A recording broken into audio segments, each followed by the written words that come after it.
So we have a around 2 to 3 minutes briefing with the introduction, and then we'll hand over the session.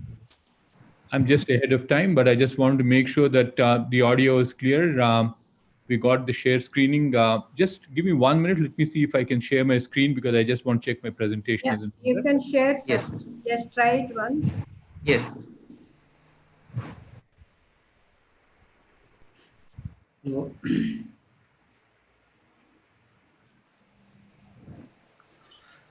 Yeah, visible, sir. Yeah, it's good. Full screen. Yeah, I can go back to full screen too. That's fine.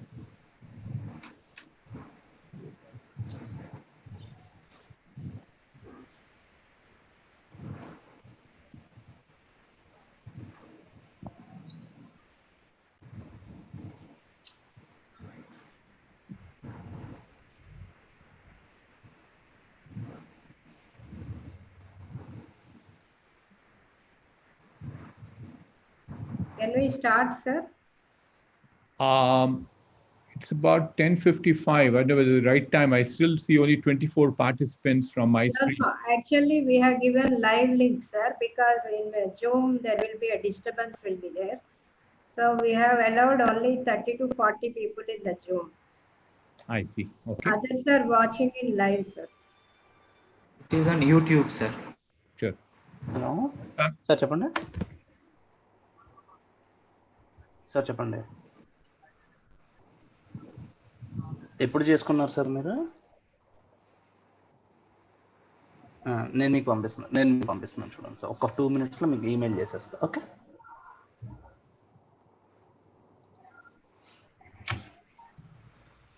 I'm perfectly fine, madam. So whenever you think is the right time, you can start. Can you that screen share? Can you remove, sir? I can. Just a minute. Yes, please. Sir link పంపిస్తున్నానండి. ఒక 2 minutes.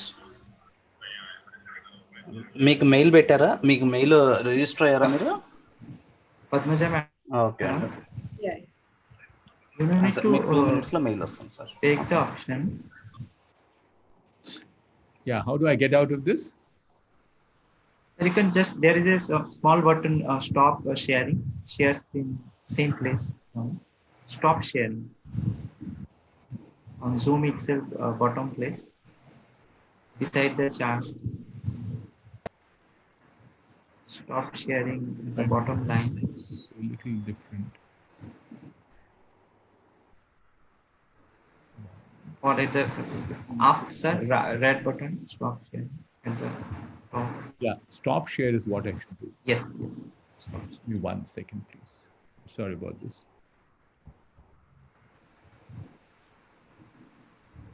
Yeah. Yes. Yeah. Shri ma'am, you'll go ahead. Yes, sir. Shall I start? Yes, ma'am. Praveen all set. 1 second, ma'am. Praveen all set. Just 1 second, Shri.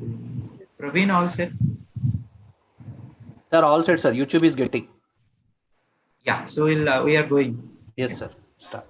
Thank you. Yes, Shri. Good morning and welcome to one and all who are a part of today's webinar on accelerating engineering skills to challenge the COVID crisis times by the visionary Padma Shri Dr.BVR Mohan Reddy garu. Today we have with us our director Dr. P. Venugopal Reddy sir, principal Dr. A. Padmaja ma'am, all the heads of the various departments, faculty members and students of Vidya Jyoti Institute of Technology. We also have Dr. Vishnumurthy from Anurag University and Dr. Anupama from Anurag Group of Institutions. It's a proud pleasure to all of us from VJIT to welcome each and everybody of today's webinar session. All the participants are once again very warmly welcomed. I now request Dr. Siddharth Ghosh to give a brief on the title and purpose of today's webinar. Thank you, ma'am. I request Principal ma'am to share the slide. Thank you, ma'am. Good morning, all. On behalf of Vidya Jyoti Institute of Technology, I welcome to the session Accelerating Engineering Skills to Challenge the COVID Crisis by Shri BVR Mohan Reddy garu, Founder and Executive Chairman, Science Limited, Hyderabad.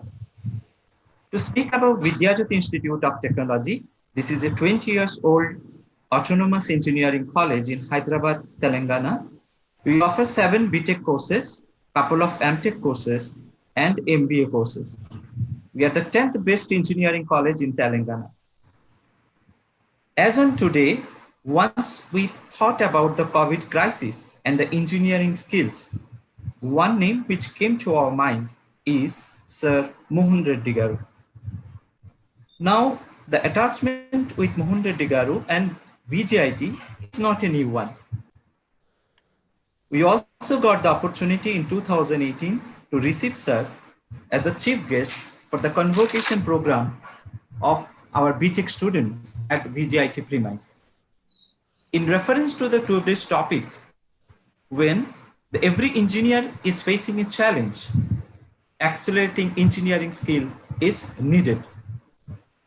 So, in today's session, Shri BVR Mohan Reddy Garu will be enlightening us on this topic, accelerating engineering skills to challenge the COVID crisis.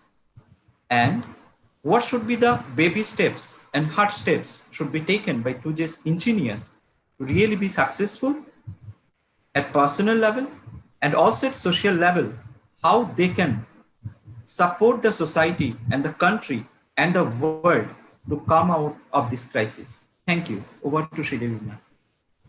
Thank you, sir. So before we get into the program, let me give a brief introduction of Padma Shri awardee, Dr. BVR Mohan Reddy, sir. Dr. BVR Mohan Reddy is a postgraduate from IIT Kanpur. Can be very brief, madam. Sure, sir. But we really need our students to know about the person we have invited. And University of Michigan, USA. He is the recipient of honorary doctorates from JNTU Hyderabad, JNTU Kakinada, Andhra University, and KL University. Dr. BVR Mohan Reddy has placed India on the global map by establishing SINT in 1991. His efforts has led SINT to contribute more than 3 billion in cumulative exports from India to several global clients, including Fortune 100 companies. His efforts created more than 15,000 jobs for engineering professionals in 47 locations across 22 countries. Dr. Reddy took up several leadership positions to promote higher education in the country. He is currently the chairman of the Board of Governors of IIT Hyderabad. He is a member of the Leadership Advisory Board at the University of Michigan College of Engineering, USA, and a member of the Board of Administrative Staff College of India. Dr. Reddy has received India's 4th highest civilian award, the Padma Shri, in 2017 for his contribution to trade and industry. He is the recipient of the Distinguished Leadership Award of the American Society of Mechanical Engineers. He was conferred with the Lifetime Achievement Awards from Hyderabad Management Association, Hyderabad Software Enterprises Association, and Center for Organization Development in recognition to his industry leadership, corporate excellence, and institution building. He is the recipient of the Distinguished Alumnus Award from IIT Kanpur and is a fellow of the Institution of Engineers. Dr. Reddy served as the chairman of NASCOM and has been a member of its executive council since 2003. He served as the chairman of CII Southern Region and is currently the co-chair of its National Educational Council. Dr. Reddy is also the founding director of THUB, the largest startup incubation center in the country. Dr. Reddy acts as the honorary counsel of the Federal Republic of Germany for the states of Telangana and Andhra Pradesh, and also serves on the board of Coromandel International Limited. Sir, we are indeed very privileged to have as distinguished personality as you with us today, sir. We welcome you, and I hand over the session to our director, Dr. P. Venugopal Reddy, sir, for a formal welcome. Good morning, everybody. Good morning to Dr. BVR Mohan Reddy Garu. I am Professor Venugopal Reddy, Director, Vidyajyoti Institute of Technology. On behalf of the college, I welcome you, sir, to deliver a lecture, deliver a webinar on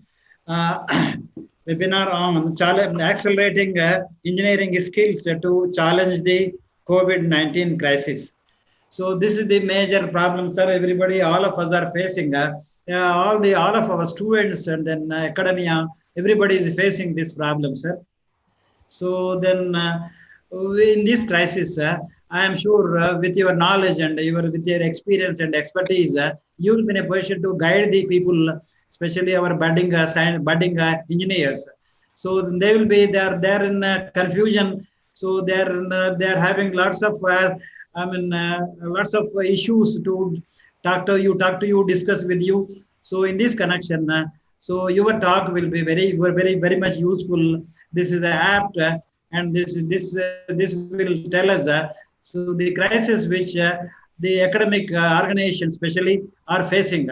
We have been facing lots of issues with regard to conduct of classes, with regard to organize the examinations and all lot of other issues are there. So I welcome you again, sir, to deliver a webinar on this accelerating engineering skills on this occasion. Thank you very much, sir. So please address the gathering, sir. Thank you very much. Thank you, Professor Venugopal Reddy. Please. Sir. Thank you, sir. And now, as all the participants have been waiting, we are going to start off with the most dynamic personality who is definitely going to positively motivate us and guide us through this crisis period. And we will join our time in this journey for this particular period with Dr. BVR Mohan Reddy, sir. Now I hand over the session to Dr. BVR Mohan Reddy, sir. Thank you very much, Sri Devi. Thank you. I appreciate your generous introduction. Thank you. And I'd like to thank both Vidyadhyoti Institute of Technology and Anurag University for inviting me. Mr. Rajesh Reddy Garu is a dear friend of mine. Not only that, I've been to your institute a couple of times so far. I'm extremely impressed with the work that all of you do. I especially like to congratulate Dr. Venugopal Reddy Garu, Dr. Padma Madam. All of you do an amazing work. So therefore, I did not even blink an eyelid when I got this invite from you. I said, I'll certainly come and support all of you in this time of crisis. What I intend to do in the next hour, I believe, is what has been allocated. It's about 5 minutes past 11, is that I'll speak for about 40 minutes. I have a few slides to share with you. And then I want to make sure that I spend at least 20 minutes in answering questions from our students. I'm sure there is a chat box, even in the YouTube channel. You can send the questions to, I guess Siddharth is moderating or curating the show right now. So therefore, Siddharth can always call out those questions after I finish my presentation. So let me get back and say that for today's talk, I was invited to come and speak about the challenges in engineering education. I need to share my screen in a minute. Where's the screen? Share screen, sir, in the center. Yeah, in 1 minute. Is it now up? Can you see my screen, please? No, sir. No. No, not yet? Okay.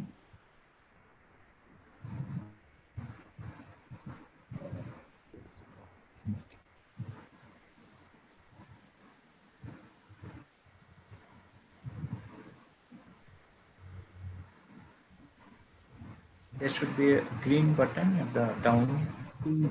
Share the screen. And okay. Yes.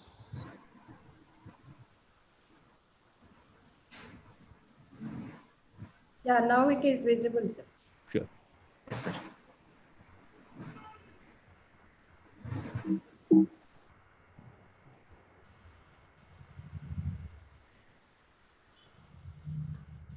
No.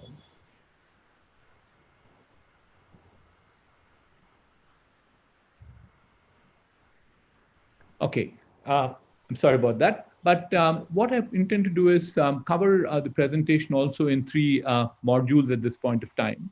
One is that very briefly, I intend to spend about 5 to 7 minutes on the context that we have, and then move on to what we see as the emerging outcomes. That's about 7 to 10 minutes that I'll spend on that part, and leave the rest of about 20, 22 minutes on what we need to do in the new COVID-19 digital world. So please don't get too worried and too concerned with some of the statistics or some of the data that I present to you. But one of the things that I also come back to my conclusion is that it's extremely important in crisis times for people to be very realistic in life. We need to have realism with us. A lot of people think, no, optimism is the key driver for us. Not true. It has to be a combination of both of them. There's a phenomena, which I'll probably come back at the end again, is something called the Stockdale paradigm. Group Commander Stockdale was an Air Force pilot in the Vietnam War. He was almost like 9 years a prisoner of war in Vietnam. And what Stockdale finally comes to a conclusion is that many people got depressed and dejected and lost their lives when they used to think that, every Christmas, they will definitely get released by the Vietnamese government. It never happened. He always felt that, look, I'll get released at one point of time. That's the optimism part of it. Steadfastly, he never even thought momentarily that he never would get released. He will get released, all right, but it will get released at some point of time. So you need to have realism plus the optimism. So therefore, let me first point out to what I think is the realism of the world at this point of time. This crisis that we have doesn't have a parallel known to the mankind. The last crisis the world went through is what is called as the GFC, Global Financial Crisis. This was in 2008. It all came because of meltdown. It was all to do with some of the banking transactions that went on mortgaging. The people mortgaged the properties not once, twice, n number of times without on the same property and got money and spent it. And thereafter, when people said, look, we need to repay, they didn't know whom to repay. That's how, in very simple terms, the financial crisis was. And then, it cascaded itself multifariously, and then it impacted the world to the extent that, the world lost about $10 trillion of money during that crisis. The other crisis comes to mind of people is also the 2000 9/11, as it's popularly called, when Al-Qaeda went and bombed the Twin Towers in New York. Very, very frightening situation it was.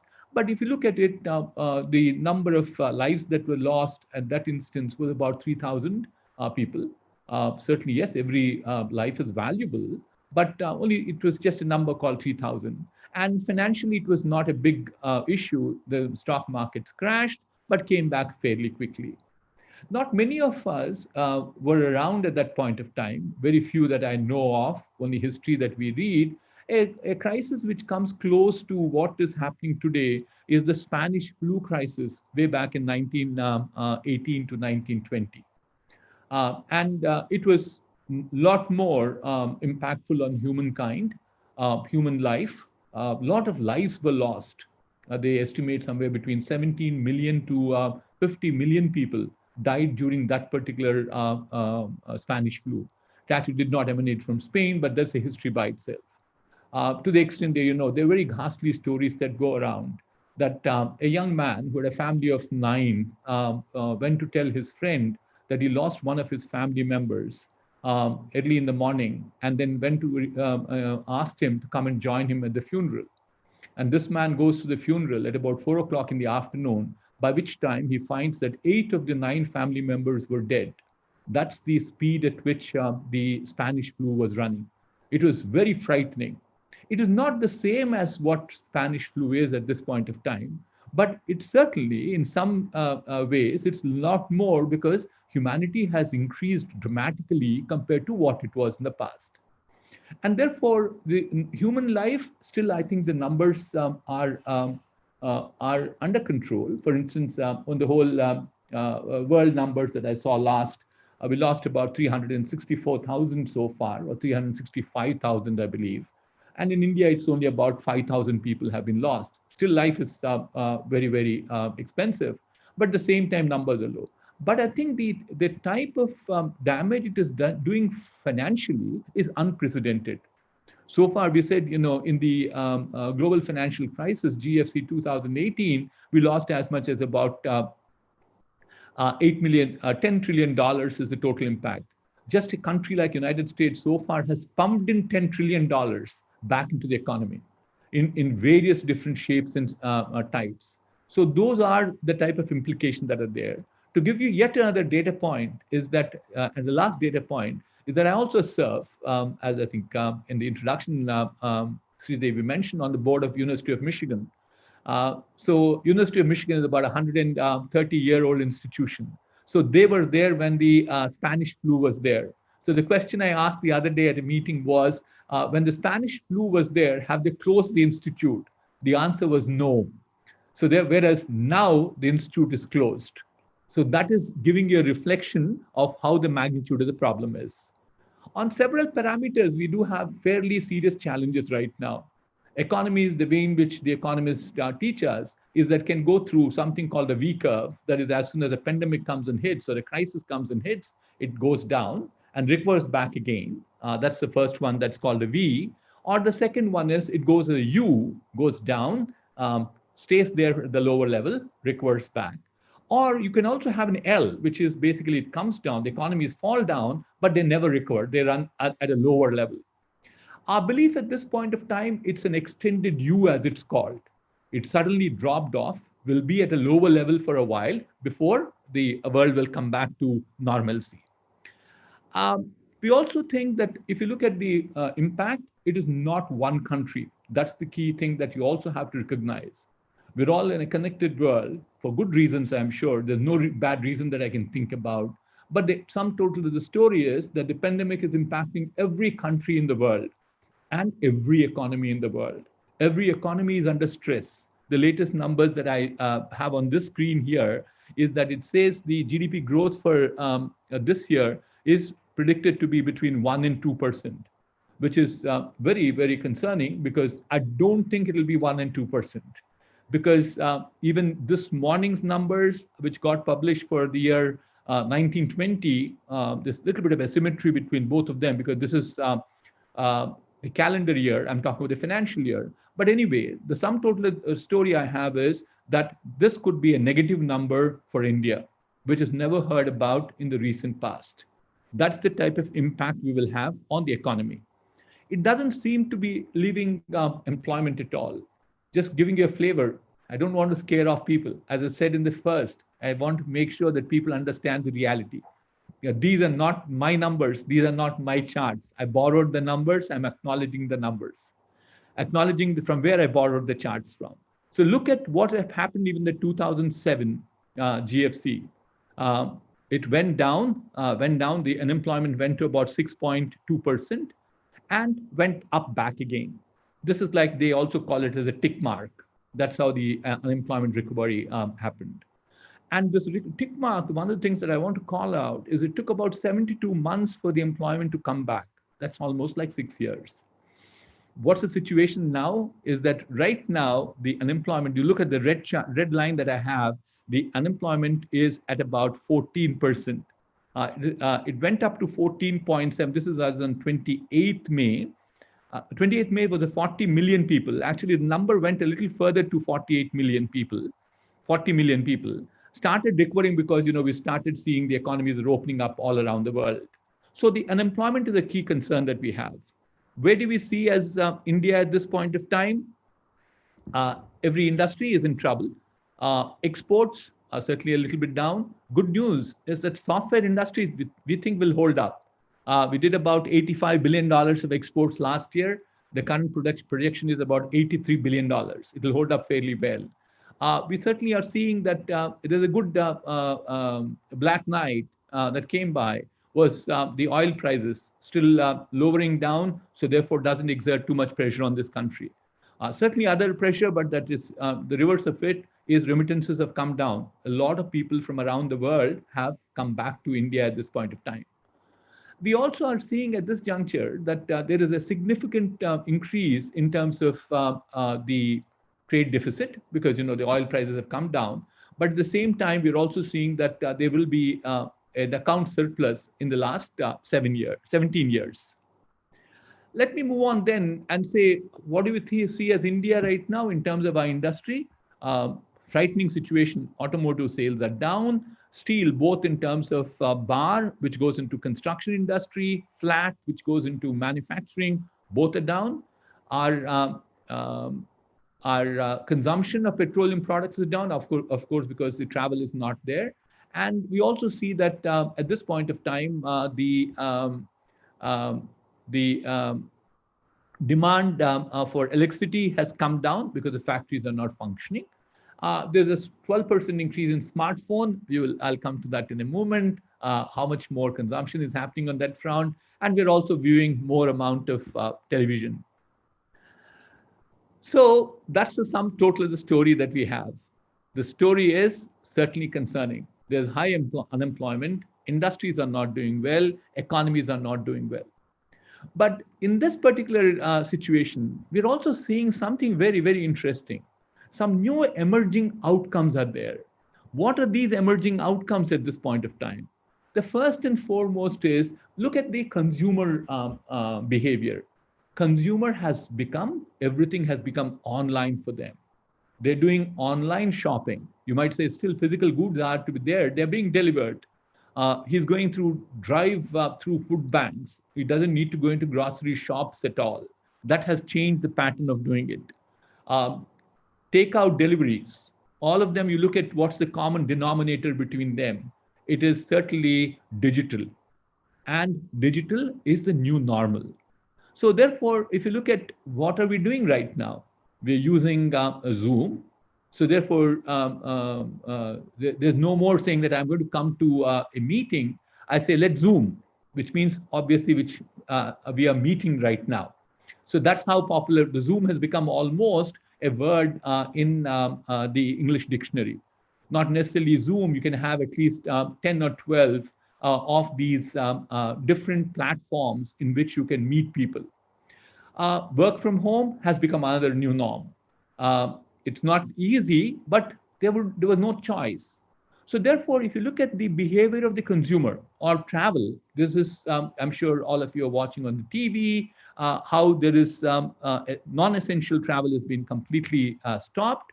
Even essential travel at this point of time has become contactless. And other thing that we're also seeing is that there's more amount of e-learning that's happening. So the customer behavior is completely towards digital. That's the new norm. Let me then look at the businesses, how they're performing. On the business front too, the digital is again the new normal. Healthcare, we've shut off many hospitals, but are patients not are there? They're there. How are we doing that? Is telemedicine is the way out. And there's sizable amount of usage of digital equipment that's happening, digital medical devices. I actually read, and I'll be transparent about it, saying that one of the simplest way of saying that, are you getting into trouble with the COVID-19 is to measure the oxygen level in your bloodstream. And there's a fairly simple IoT-based device, which is about 3,000 rupees or so. And then you just get the device. And what I do is, well, my wife and I, every morning, very religiously, not every morning, every evening, religiously, we check out how much is our oxygen content. So I don't need a doctor to check my oxygen content. I don't need a prick in my to take a blood out of me. So this is again, what is it? It's digital. What is it? The technology underlying it is basically to do with optics. So also you find that, public safety, people are using more of drones. Will the police or the cops disappear? No. Will the doctors disappear? No. But there'll be lots of assistance that will come because of the digital content. And there are areas that we never ever thought about. Digital will become a part and parcel of it.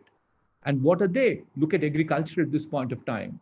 There's an application called precision agriculture, where, if there's a if there's a pest in a corner of one of the farms, the farmer does not necessarily go and spray the whole farm because he saw pest in one corner.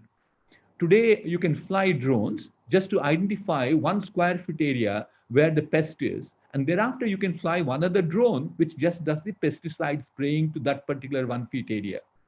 So what are we seeing at this point of time is areas which were there in the past now get to use technology. We said healthcare, doctor is there, or go back to e-learning. Teacher is still there. In education, we are seeing them.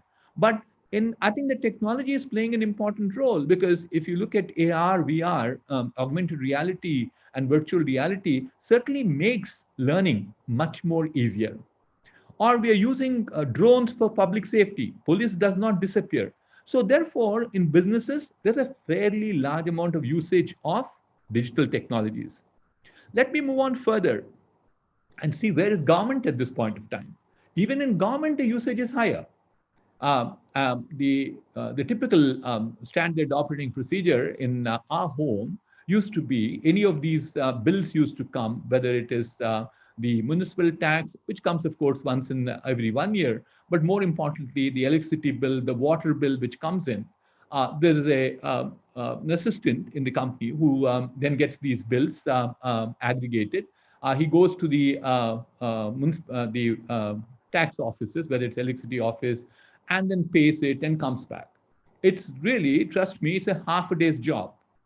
What is the current thing that we did after the COVID crisis? It took me no more than about 5 minutes to pay these bills, pay it. I did it myself. I didn't need anybody help. So therefore, technology today is there in governance too, the government services, whether it's electricity, municipality, and government is using this even for real-time surveillance, real-time health crisis. They are tracking us on the COVID-19 at this point of time using technology. So what is the story that we have? The complete story is that digital has become the new normal. And this digital, which is the new normal, here is what is my conclusion is.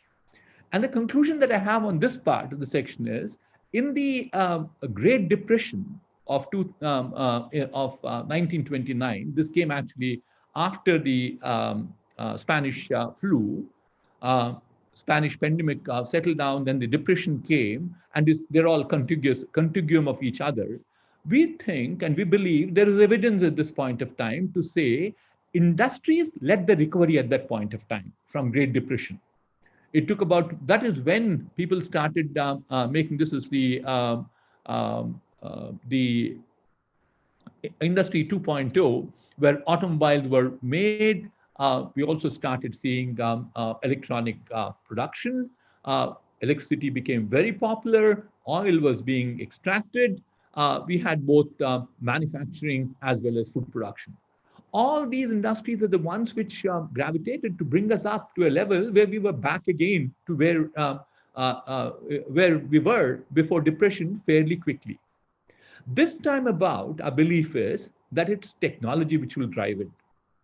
And you are in a very, very fortunate situation. You are actually in the right situation for the times that we live.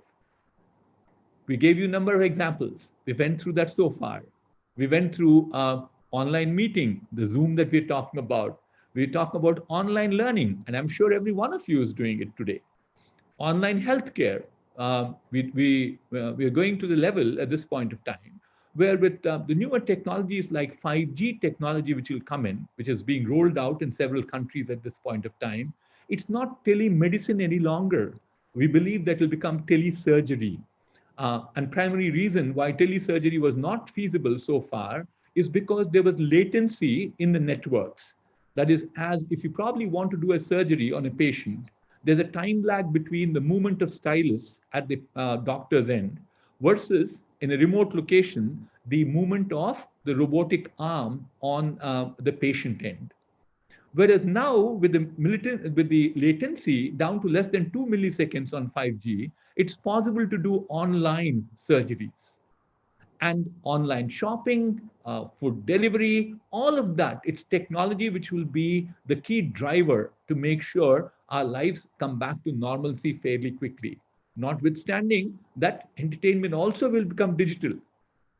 I'm sure yesterday some of you must have seen I don't remember the name of the movie, but I also watched it, all right. It's a Tamil movie which did an online launch. And they had, I believe, several 100 million users who watched this movie. So therefore, the recovery at this point of time is going to be from technology. Now, if that is the case, what do we need to do at this point of time? What do we want to see happening? So one thing that I wanted to paraphrase this by saying is that if you look at the technologies which are there, which we are calling it as the digital technologies, which are at the forefront, which we can call out, starting with artificial intelligence, the augmented reality, virtual reality, or go further on derivative of it, which is, say, blockchain. Then you have the additive manufacturing, which is 3D printing. And then you have robotics, bots, several variants of that, which are there also at this point of time. But what you have to recognize at this point of time is that please don't mistake, these are all something to do with computer science, software, computer engineering. They're now having applications in every possible field you can think about. We called out earlier in a conversation, we talked about agriculture. We talked about healthcare. We can talk about education, for instance. We have a platform called Future Skills, which I drive it for NASCOM at this point of time, where you can go and do. It's an online learning platform. It actually enables you to get content from any source that you want. You have to buy it, all right, or some of it is free content. More importantly, there is an AI engine, which is at the back end of this Future Skills platform, which thereafter does individual learning paths based on your ability to learn. So therefore, if you look at the technologies are digital, all right, but these digital technologies are not limited to a particular industry. Take the example of automobile industry today. The moving parts have come down from 155 to 5. So which means the mechanicals have come down. So what is more important at this point of time in the automobile industry is all about electronics. It's all about storage. It's all about embedded software. It's all about connectivity. It's to do with imagery. So all of these, imagery, if you look at it, it's optical. So therefore, there are opportunities for people who are in the optical industry or optical technologies. So I'm emphasizing this one more time, that please don't mistake that this digital technology is applicable only for the computer science people. It applies to every faculty of engineering we think about. The overarching part, and I just want to make one comment here, is this new thing that has come up is all about the cyber security. Because of this usage of technology in various different applications at this point of time, cyber security has also has started taking a very dominant role as a technology. And again, it applies to every facet you can think about. We talk about autonomous cars. That's a car, right? So what are we worried about? No, autonomous cars at this point of time are all connected together. They're connected cars too. And I've seen a demonstration in one of the large German companies. From a lab, they could control, they hacked into the network of their own, all right, and then they could control the speed of the car, which means that very quietly, sitting in the lab, they could create an accident without anybody knowing what it is. It was just a few keystrokes that were there. So therefore, the concern is that today the technologies are there, but their associate challenges also are there. Let me further move on and say, so what do I see as what you should be doing as we move forward? So digital technologies are providing a lot of opportunities. These are new technologies, so therefore you can create innovative products. We'll come to innovation in a little while from one, associated solutions. We're also seeing that because of these digital technologies, we did not use them so well in India so far. We're still a country which is developing. We're not a developed country. So therefore, there are lots of opportunity for us to leapfrog ourselves in terms of technologies. So we did not see several technologies in this country. So therefore, I think even in rural poor, we can get to 5G to make sure that, we probably could have a lot more applications going on. The domestic opportunities, therefore, are far, far higher compared to what happens in the Western world. We also see that opportunities to participate in the global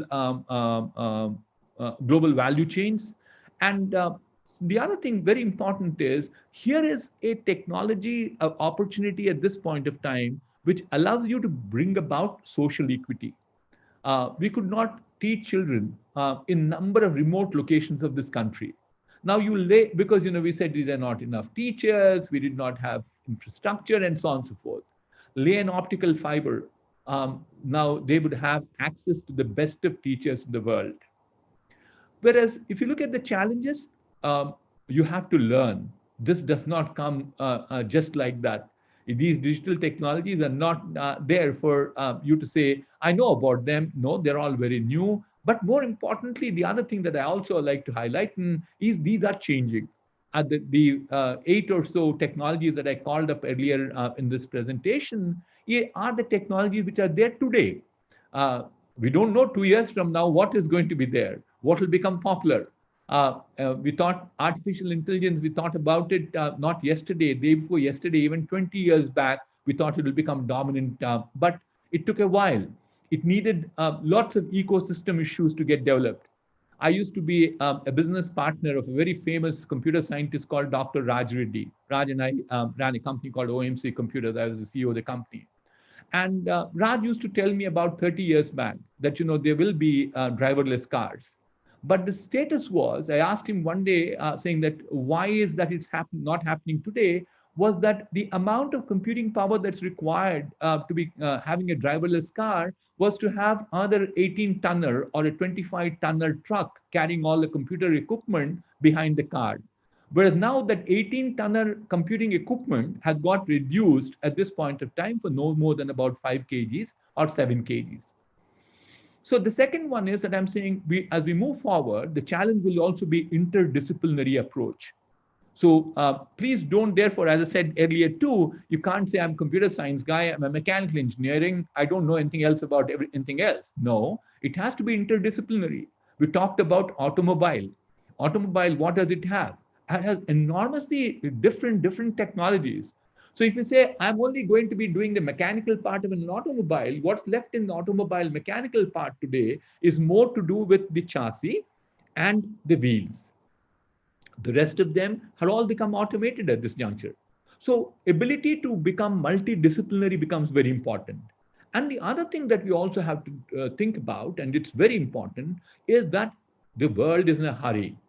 You can't have the same old mindset saying that I will take my own time. When does this thing happen? Kal ho jayega sab.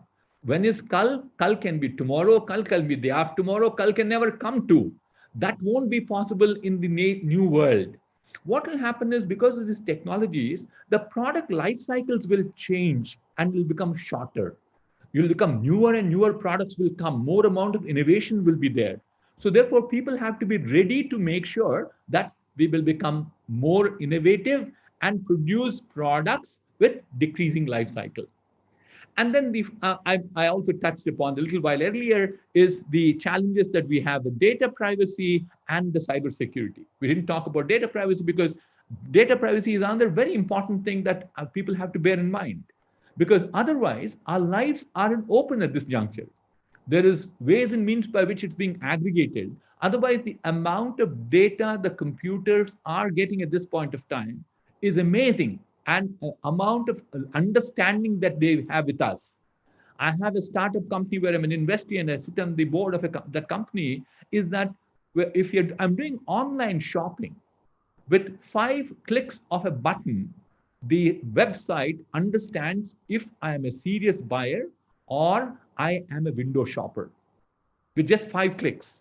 What is it? It's 2 things. It reads my facial expressions. And the second one is it also tracks my mouse movement. Where am I going on the screen? It's frightening.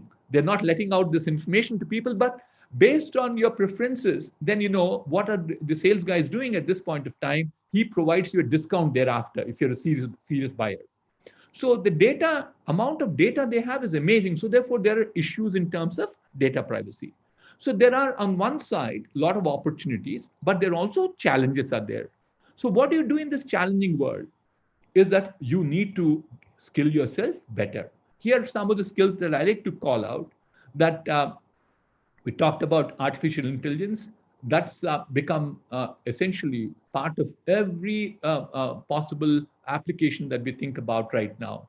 I'll give you an example a little while from now, but you can imagine everything. So I gave you one example of, say, how are things happening at this point of time in case of uh, learning. An AI engine, which is sitting behind on a website, is in a position to decide what is your learning speed. So therefore, it decides on an individual learning path for you. Or we can think about yet another application where it can also start now, and I'll do a little more on that in a minute, is also about interviewing people. Or we talked about education, or for that matter, you look at the pesticide application I talked a little while earlier. It also has an AI component in it, because once it determines what the pest is, it is the computer which is deciding which pesticide has to be used. It's not the farmer who decides. Based on the type of pest that's there on the leaf, the density that's there, it also decides about how much amount of pesticide has to be sprayed. These are all the AI things which are becoming now part and parcel of every part of life. The other interesting one is that today the amount of data that's being generated in every application we can think about certainly gives us enormous amount of chances to say, understand every transaction that's going on. That's the big data and analytics. What is underlying the big data is basically IoT, Internet of Things. Internet of Things is sensing everything and anything that we can think about, and they're putting trillions of data. And the trillions of data, you write artificial intelligence algorithm. That's where you do the big data analytics, and thereafter you come to finally quick decision making. Quick decision making, it's not even 2 milliseconds, even shorter than 2 milliseconds. We're also looking at language proficiency. Our people think that COBOL is still there. I just left it there, but I'm not very sure. But the new languages which are coming, things like Python, and still I think the robust one is C, C++. We need to understand skills in areas like data security, data privacy. And equally important is, we talked about engineering, but I think it is very close to engineering is bioinformatics.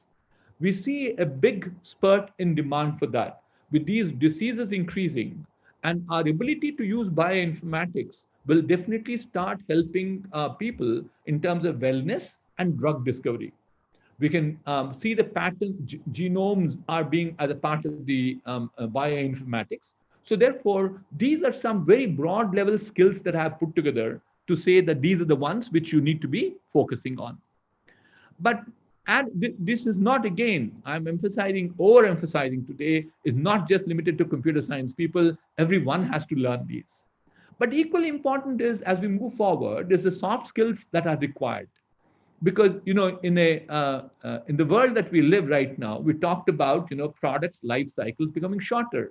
So therefore, you have to be agile, you have to be nimble footed, you have to move faster, you have to be adaptable, you have to be very flexible. These are professional skills you have to develop.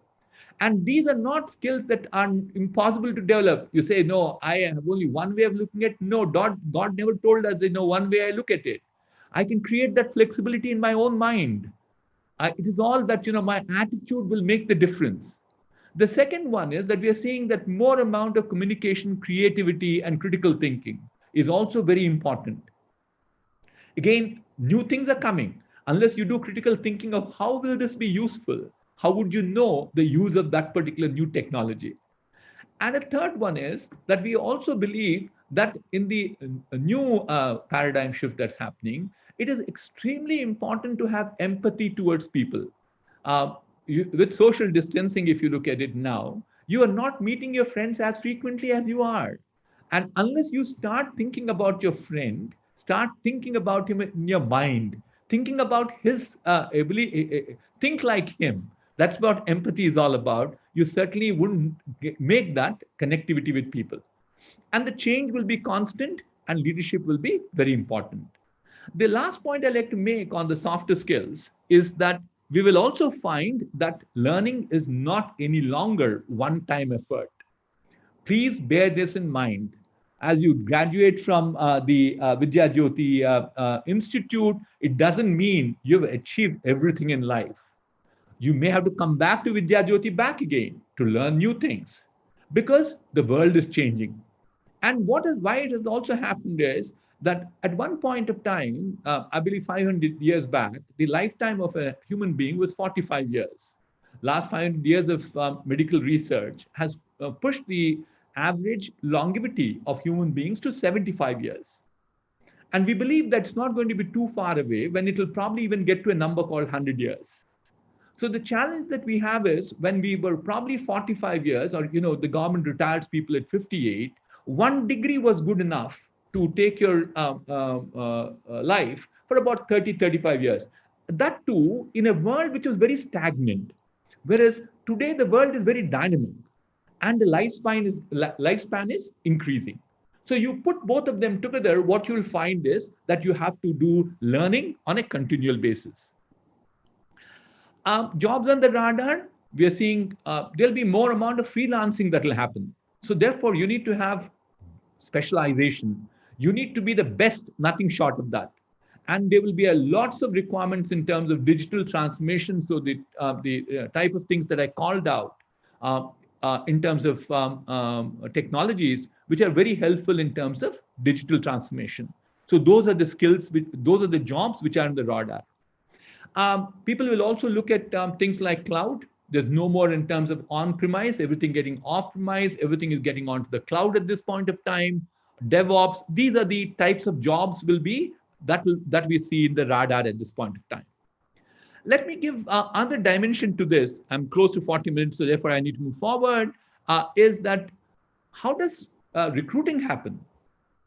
So here is what is happening to recruitment as we speak at this point of time. I met with a group of professional recruiters in the recent past from global webinar I did with them, and they're all agreeing on what we are saying.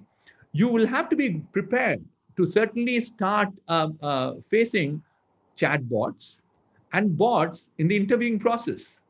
It won't be somebody will call you. And I think the face-to-face meeting we are seeing only as the last but one step. That's when we schedule a face-to-face meeting, and then finally we do the hiring and onboarding of individuals. Otherwise, you look at it, you need to do your resume posting. And the resume posting is all being collected by the chat bot at the back end or the bot at the back end. They all will be screened through the natural language processing or machine learning. That's how the scoring of the application would happen. You'll have online tests, which are going to be different. It can be open book, but it's not open book will make our life far different, because in rote learning, people said we should not have open book because whatever I taught was there in the book, so therefore you'll copy from the book. But now with the whole world changing, you have to get more oriented towards application. You go more towards just not learning the knowledge to assimilate into your mind, into your brain. So therefore, even in our tests, it's going to be far different.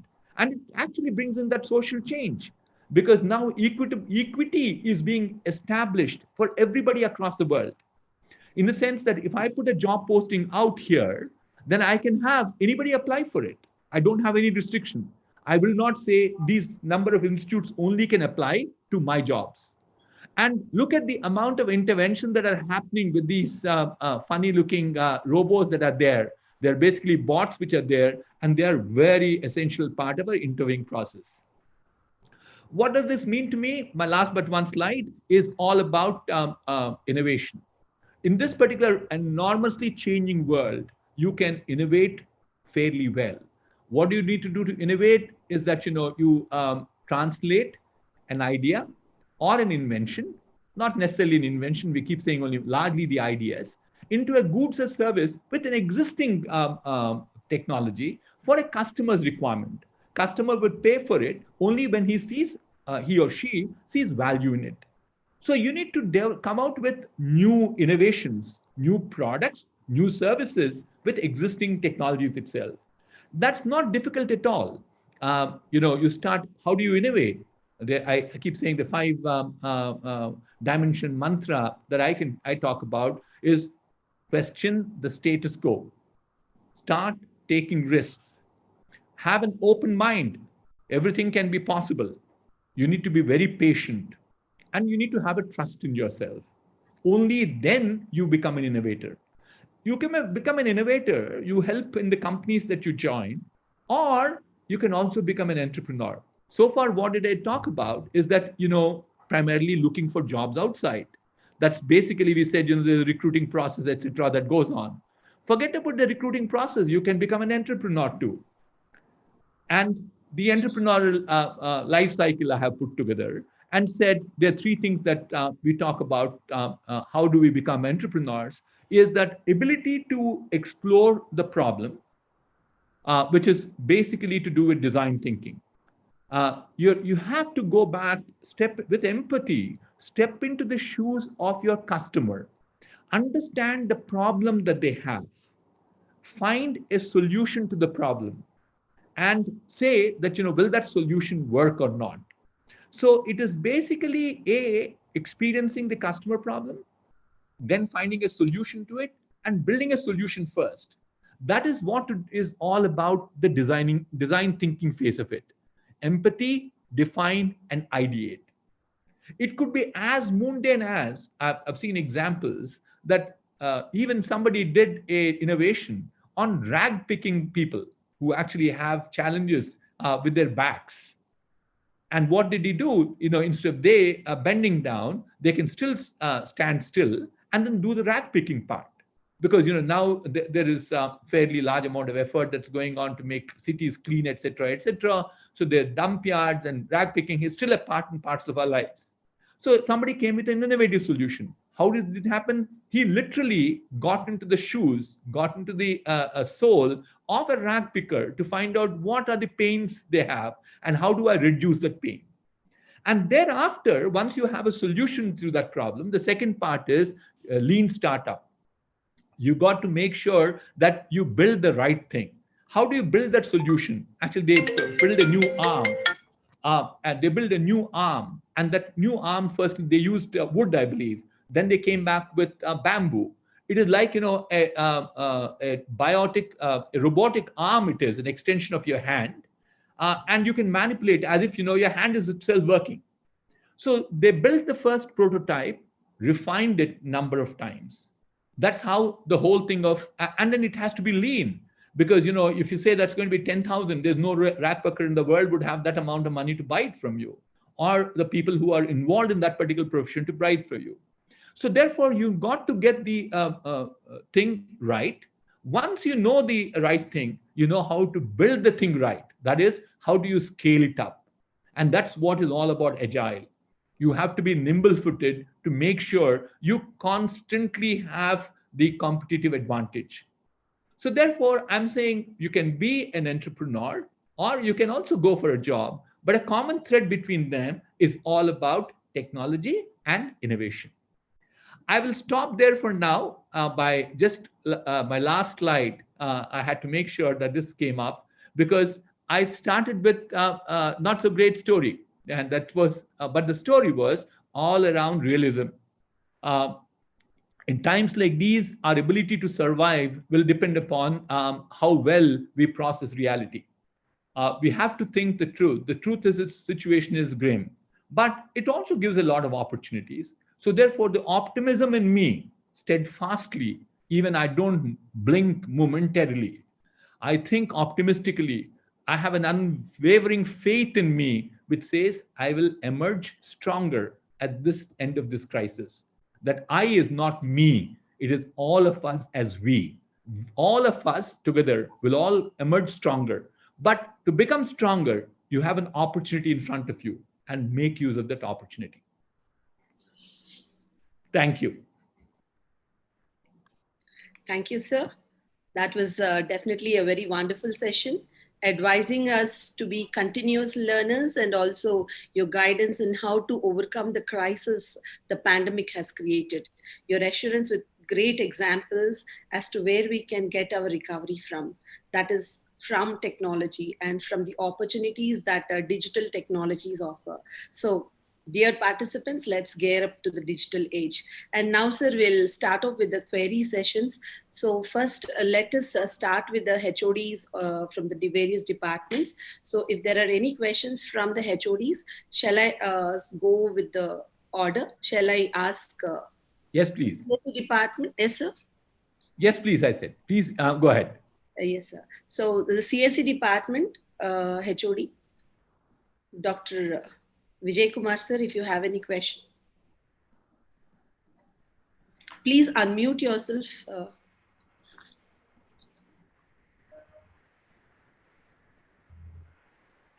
Madam, we can proceed. Okay, sir. From EC,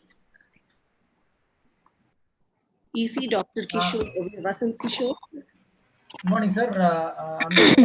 I'm Dr. Vasant here.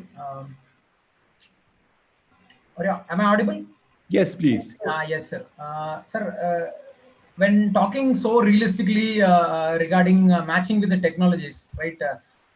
Students, those are from what you call a poor background, right? I mean to say that village background, right? How do they cope up with these technologies? What do you aid or do you propose for actually, right? Why? Because right, they managed to make out around 40 to 50% of our youth human resource in all over India actually, right? Why? Because if they don't match us in race, unlike people there in the cities, how far we will be successful in what you call coping up with these sort of pandemics or disaster or anything in future actually. Any ideas on that, please? Sure. I think the key thing that we're talking about is that actually, leave alone the pandemic is speeding up the digital revolution. I think it was somebody from Microsoft said this, but it was documented the other day in McKinsey. I saw it. If you look at electronic shopping, e-shopping at this point of time. And what we are seeing is that for past 5 years, the percentage moved from 2.5% to 22.5%. That was the status 8 weeks back. In the last 9 weeks, it moved to a number called 50%. So the digital revolution is becoming part and parcel of life. That's one thing that we should take. So therefore, if this digital is accessible to people, so therefore it doesn't make a difference whether we are in the rural areas or in the urban areas. So one of the plea I had, I actually participated in a webinar with KTR Garu earlier this week. On Monday, we had a webinar from Times of India Group, and very strongly advocated this thing, saying that we should definitely be making it possible to get optical fiber to home. That because to make all this digital revolution happen, we also need enough of bandwidth. That is, I think, the first and foremost one. The second one is we also require the appropriate devices, not something very expensive. We're now talking about even slates which are going to be just about $100, which is about, say, 6,000, 7,000 rupees, which could be fairly good.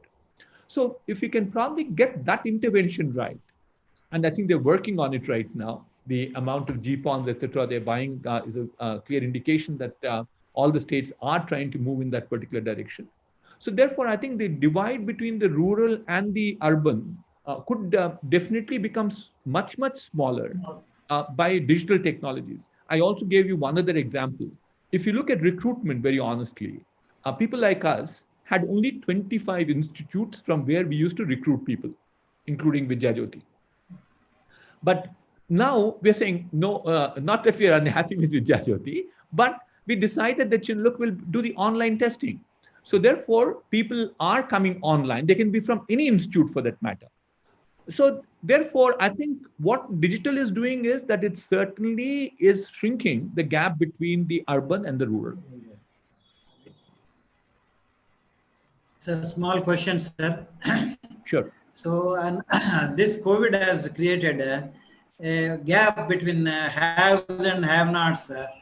So this gap is becoming more and more, and poor people are becoming.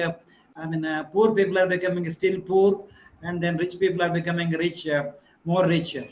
So that's why I feel this is the now COVID has created a situation wherein poor people have become more poor, and then rich people have become more rich. So, I mean, in this connection, so I would like to know your comment on this.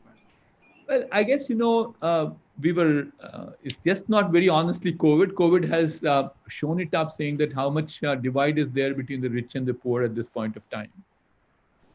It is very sad what's happening to especially the migrant labor in this country. It shows what poverty levels are there in this nation.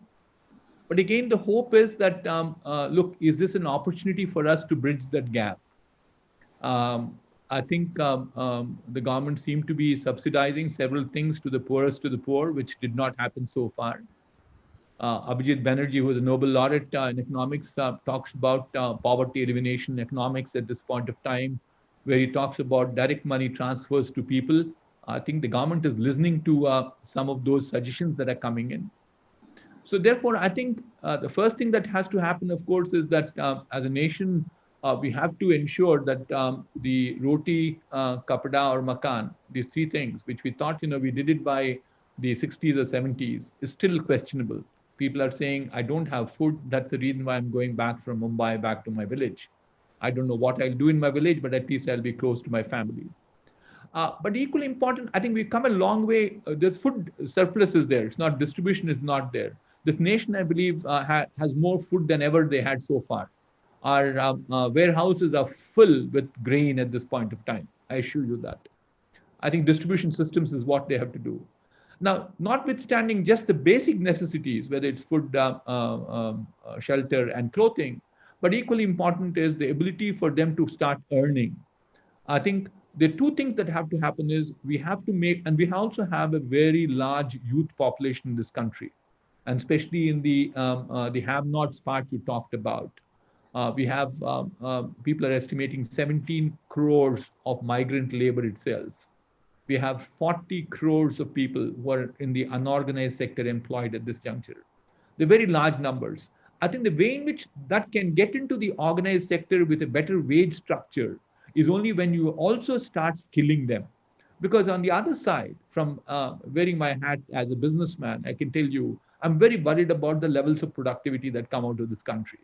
So why is that? It's not our people are bad. They're not properly skilled.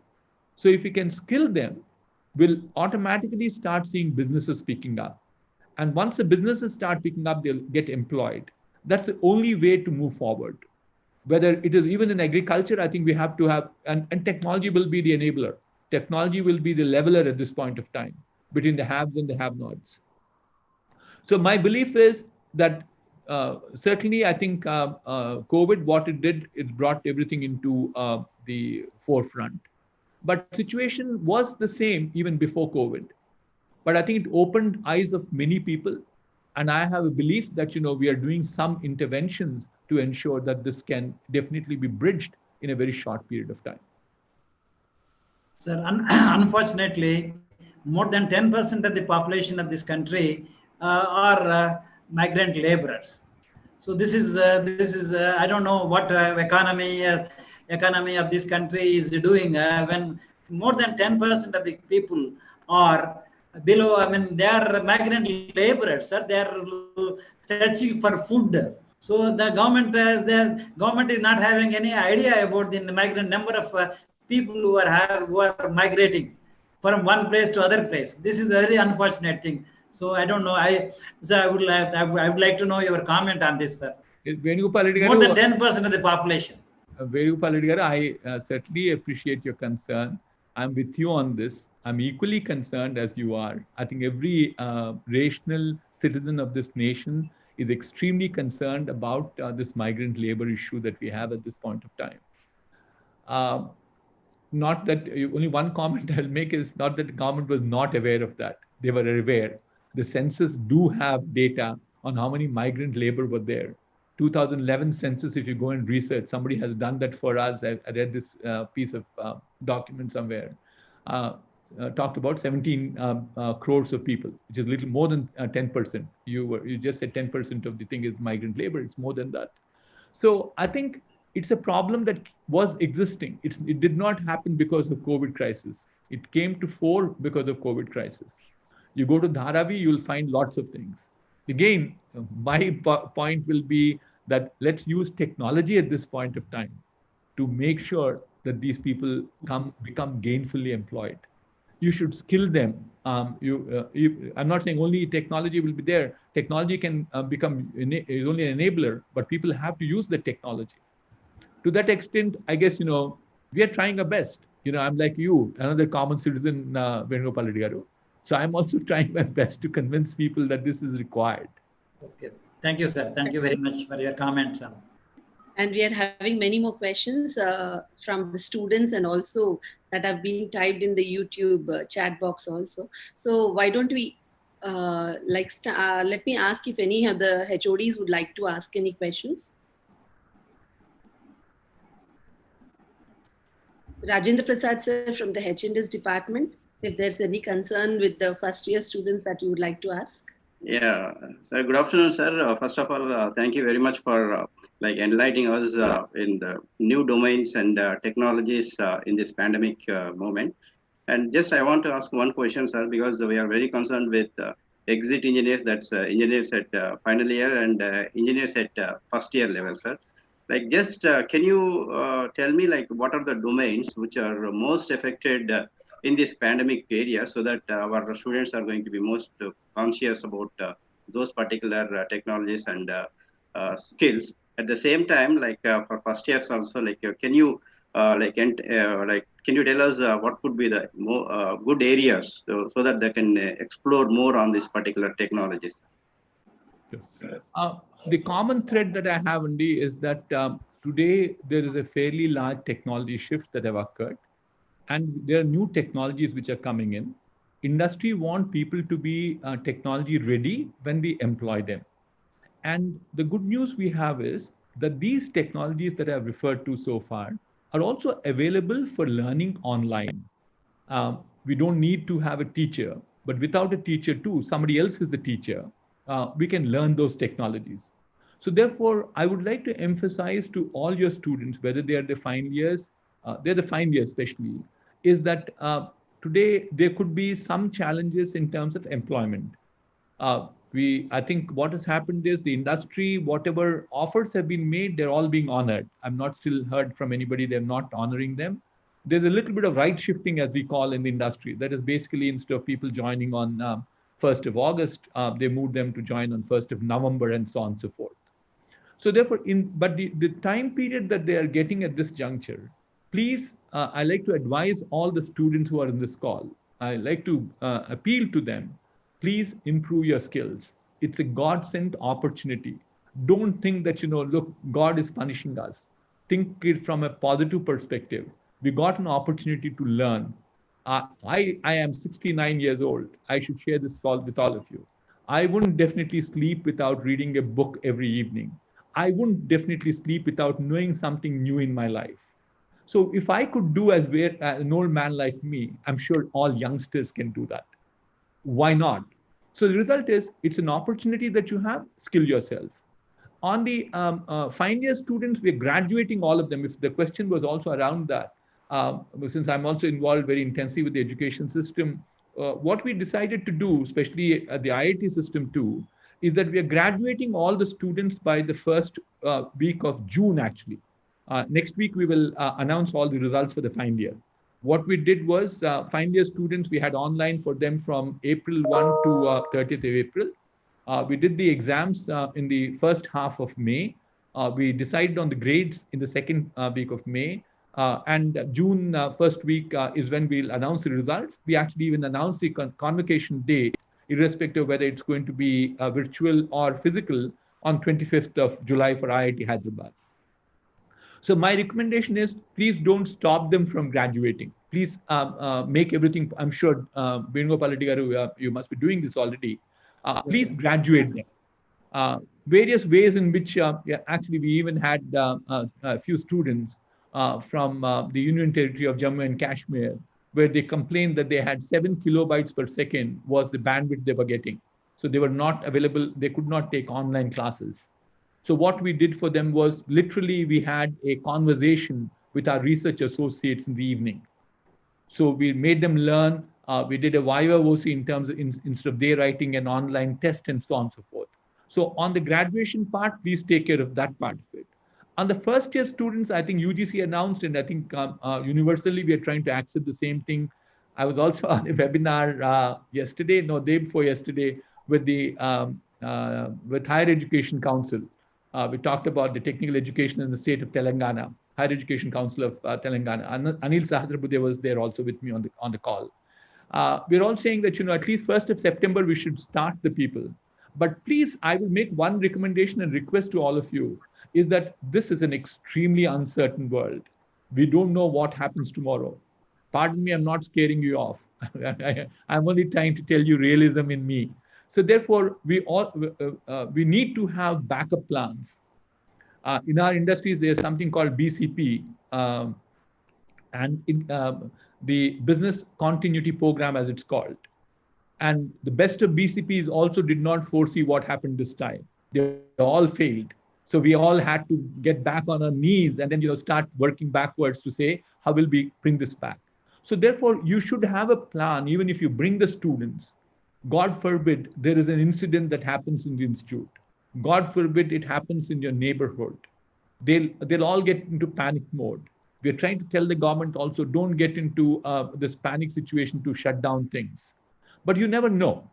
And especially when you're going to get the students back into your campus with this issues of social distancing, there's going to be big challenges. How do you make classrooms, which had 60 people to sit, now have 60 people, 60 times twice the space that you require? So which means only 30 can sit. How do I do 2 shifts of operation? There are a number of questions we can always ask about them. But the point I like to make is, for the student, not only the first years will probably come on 1st September, but we're also asking the rest of the year students to come from 1st of August itself. But you need to have backup plans too.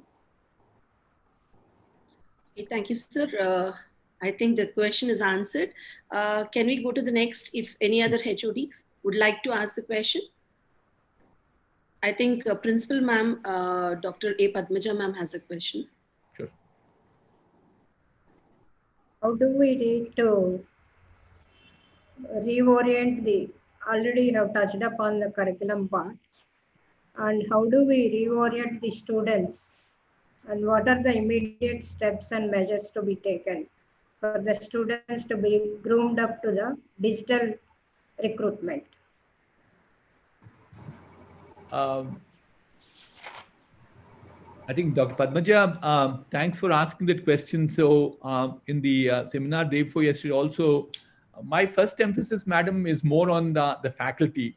Yes. How do we reorient our faculty first? Because we have to take them also into account, because for them also it's something new. They were not there. Yes. In the sense that even to the extent that the challenge that we had in doing the online education for our IIT Hyderabad student was actually putting the test paper. The test paper has to be different now, because test paper is open book. And I believe there's nothing wrong in the open book too, because it is, even if you look at the industry thereafter they get into, there are no constraints. If there is a problem that they have, they can go to a book and look at what the solution is to find a solution. Yes. But they have to be very innovative in their mindset. So therefore, I think the first step that we have to do is also get the faculty oriented. So which means that faculty training has to happen. Faculty training in terms of online teaching. Online teaching is not, please don't mistake me, Padmaja Garu. Yes. It is not just standing in front of the TV and start talking. It's completely different. You have now people online, which means that they are in individual places. How people will talk, what questions can be asked. Will we run a chat box rather than upon online questioning? So I think my first step will be the reorient the faculty, and then get to the reorientation of the students. I think AICT, especially under the leadership of Professor Sahasrabudhe, has been very proactive. They're doing a number of faculty development programs at this point of time. I also did a lot of work with him. This is one of the strong recommendations that I had. So please send the faculty there. And then I think they're also giving a lot of flexibility for you in terms of changing the content, introducing new courses. Kindly do that if the faculty is ready. But even if the faculty is not ready, if the faculty has an appreciation for these courses, madam, there's a lot of online content that's available. And I think AICT again is giving certain amount of flexibility. Whether, what is this one, the AICT program which comes online at this point of time, it's called UDAN, not UDAN. Atal FDP, sir. Atal FDP is one more name starting with a U, madam. Swayam. Swayam is coming in. So therefore, please look at those. I think you have to be worried both with your faculty as well as students. Yes, thank you, sir. Okay, thank you, ma'am. Thank you, sir. Can I go to the next question? I think Dr. A. Srujana, HOD of EEE, wants to ask a question. Good morning. Yes, ma'am. Good morning, sir. It's an accepted and demonstrated fact that the power of new technologies have proven during this pandemic. What is your advice to the core branches of engineering students at this point of time for their future aspects? Like electrical, civil, mechanical. So I think I said this earlier, madam. I will say this again, is that the core branches of engineering are going through a fairly large amount of transformation. It's not that mechanical will disappear or electrical will disappear, but new technologies are weaving into the core technologies too. Take the example of a civil engineer. At this point of time, instead of going and inspecting suppose he has a flyover to be built, the steel is laid out. The responsibility of the engineer is to go and inspect whether it is laid out right or wrong. But instead of him physically going all the way and taking the walk onto the bridge, we can now fly a drone. The drone sends the imagery, and then the engineer who is sitting in his desk itself interprets whether the steel is properly laid or not. So what's the intervention we are talking about is that, he should know drone technology. He has to know the imagery technology, interpretation of imagery technology. And as he gets smarter, you'll also find that he doesn't need to actually see the imagery to frame by frame. He can always use an AI algorithm which says this is how each frame look like, and only the frames which are out of shape comes up to him. So I can give you innumerable number of examples of the same type in every faculty. Whether it's electrical engineering, it's the same thing, or it's the same thing with chemical engineering. In the process plants, we are seeing a lot of IoT devices that are there. As a result of chemical engineering is now becoming, there's no process will continue to be there, but I think we can definitely do much more efficient processes at this point of time. So what I would strongly recommend all other core engineering people also to learn the digital technologies, look at the application of digital technologies in their field, and that will definitely give them edge compared to others. Thank you. If any other HOD would like to ask any question, or I'll move to the students' questions, as we have many students also waiting for with their questions. I think we can move to the students, ma'am. Good morning, sir. Okay. I'm Dr. Vijay Kumar from CSC department. I would like to ask one question. So what is the impact on jobs for freshers, as many software industries are planning to reduce the staff? It's little too early to answer that question, Dr. Vijay Kumar. Certainly, yes, there is a pressure in terms of jobs right now. There is two challenges we are facing. One is the intervention of technology itself. A fairly large amount of automation is taking care of the low-end jobs. The second one is there is certain amount of demand shrinkage that has happened because of the current crisis that we have. Economies itself are not doing well, but on top of that, the crisis came in. To give an example, for instance, if you look at aerospace, aeroplanes are not flying at all. As a result of that, the demand for airplanes has come down. One might say, oh, that's a longer term problem. But a shorter term problem is, for instance, a company like us, we do what is called as an MRO engineering. When the engines come back for maintenance, you also actually do engineering on top of each one of the parts if there's a problem associated with it. So therefore, aircrafts are not flying. They're not coming back for maintenance. There's no MRO happening at this point of time. Okay. So therefore, the demand shrinkage is happening. So there are two things that are there. The low-end jobs, automation is happening. The second one is that you have demand shrinkage. But the good news flipped to the other side is that there is enormous amount of digital transformation that's happening. All companies are looking at how do I become digital. I mean, one of the largest hospitals in the city. I used to be on the board till about a couple of years back, 1.5 years back. And I put together a strategy. It's a hospital. I put together a strategy for them on digital transformation for them. So from the time there is a patient to the time that he recovers and goes back home, but even after going home, how do you start keeping in touch with them? How do you start monitoring them? So therefore, I think those will be the new jobs that will get created. So we have to still see on the face of it, temporarily in the short fall, we will definitely have some challenges. But I think, as I said, the recovery this time will be through technology. And it has happened through industry in the past. I know there's famous pictures with me. In 1905 or 1907, I guess, 1907, in New York on Fifth Avenue, from a vantage point, somebody took a picture of the street. It actually has all of them are horse-drawn buggies, and there's only one car in the whole street. 10 years later, if you look at the same street, it had all cars except for one horse-drawn buggy. It doesn't necessarily mean thereafter that we killed all the horses or the horsemen disappeared. We reskilled them. So today, the same thing will happen. As technology shifts will happen, we will find that people have to reskill themselves.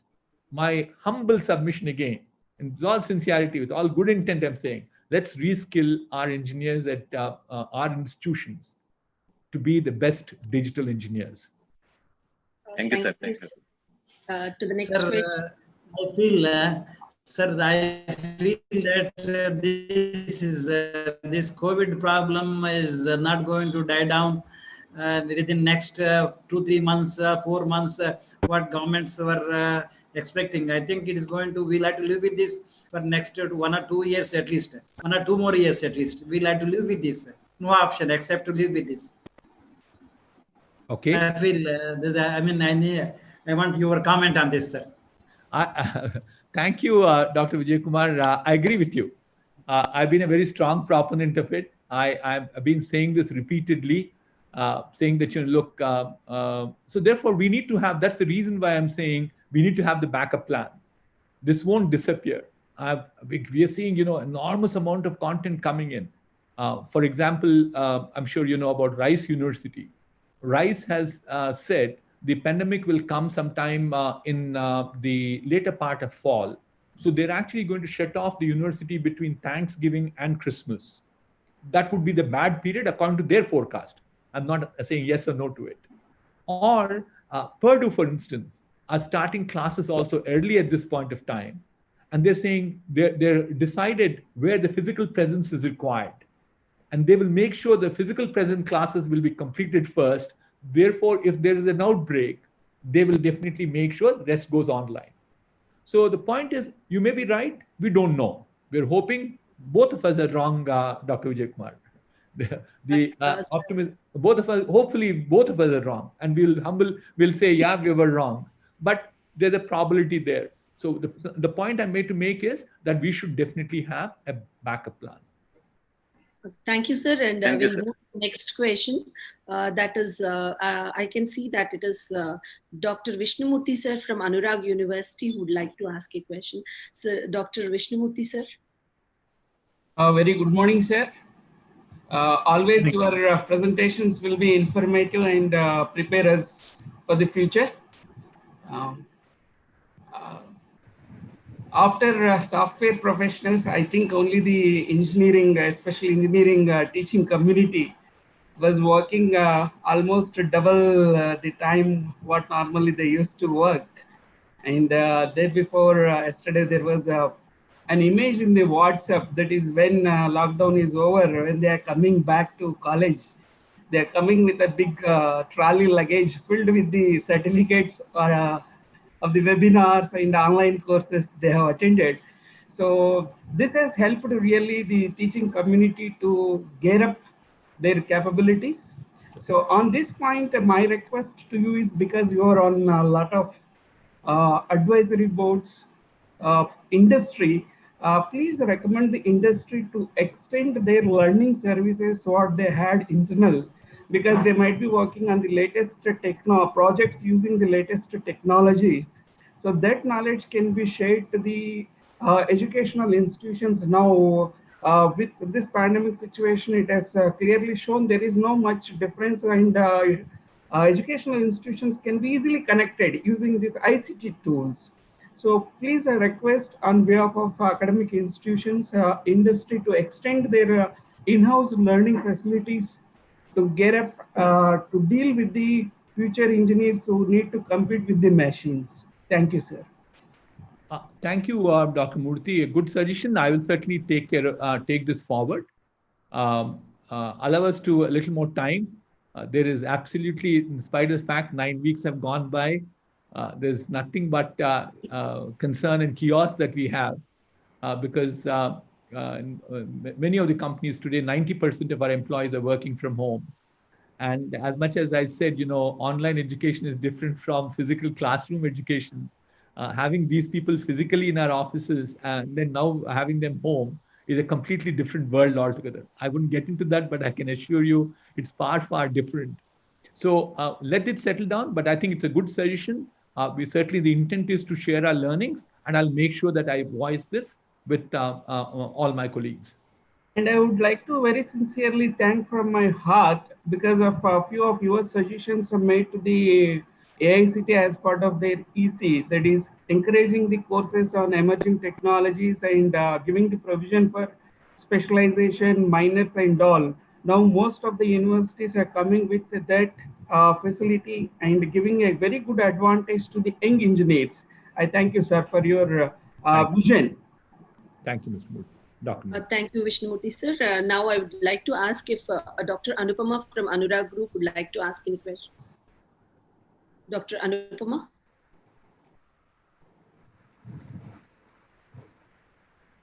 Can proceed to students. Ma'am, you need to unmute yourself, Anupama. Sir, I have a question. Good morning, sir. Am I audible? Yes, you are.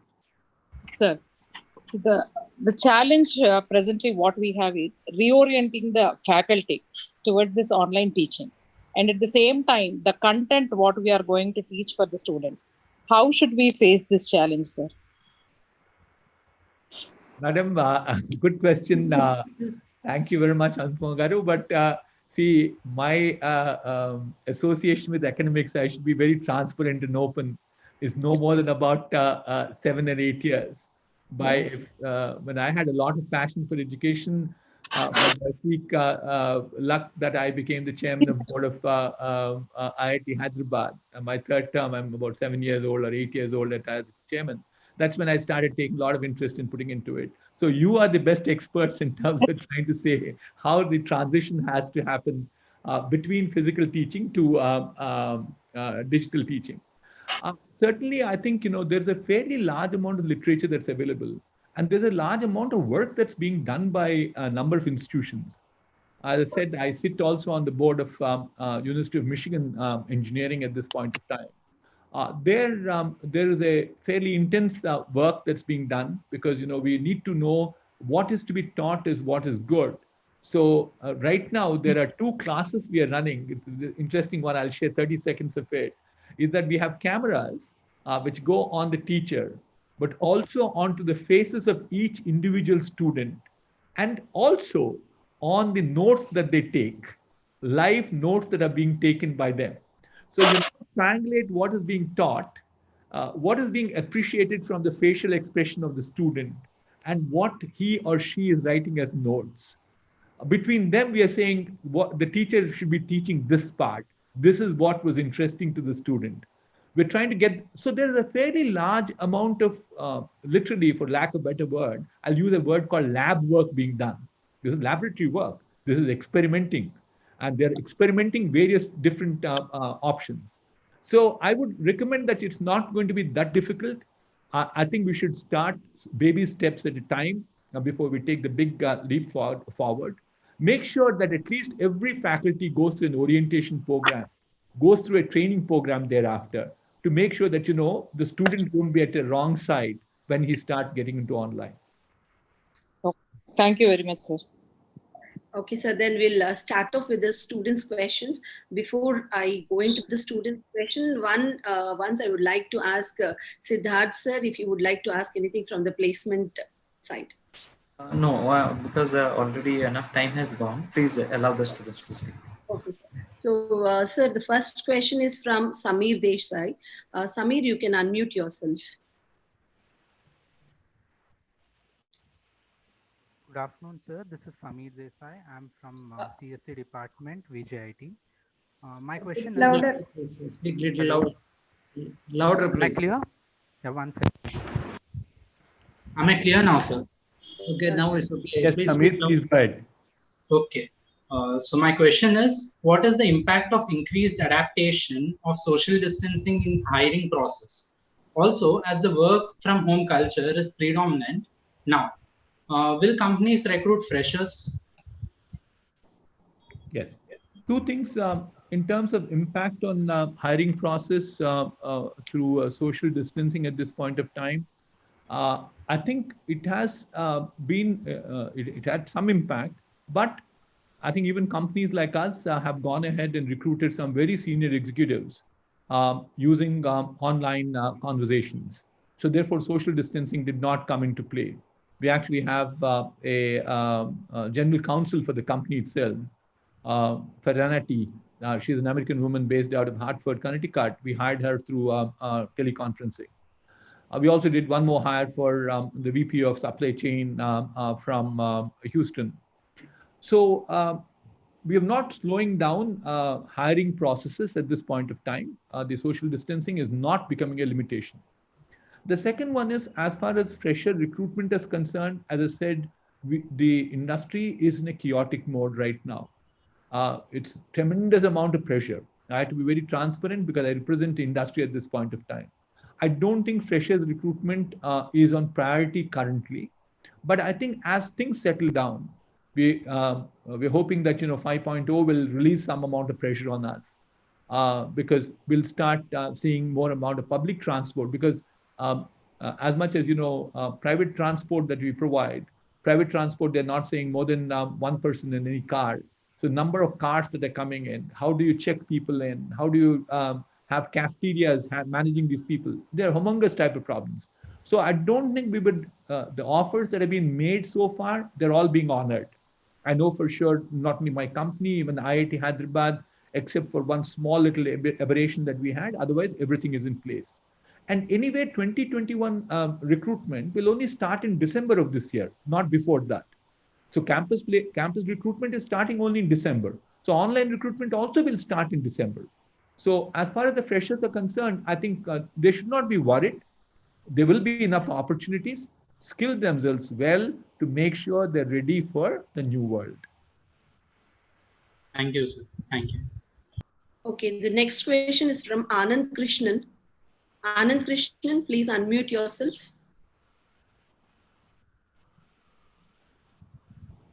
Anand Krishnan. Hello. Yes, Anand, we can hear you. Go ahead, please. Yeah, good afternoon, sir. I'm Anand from third year mechanical department of VJIT. It's really an honor to interact with you today, sir. Thank you. Sir, I would like to know, as we are seeing now, most of the companies have been working from home. So most of them have given work from home. So how compatible is it for a mechanical engineer to work from home, as most of the jobs involving mechanical will be a physical one? Good question, Anand. I think, we talked all at length at this point of time that there is a fairly large amount of component for mechanical engineer also to do electronically. Look at the very basic things or the very initial things that we do, a product design at this point of time.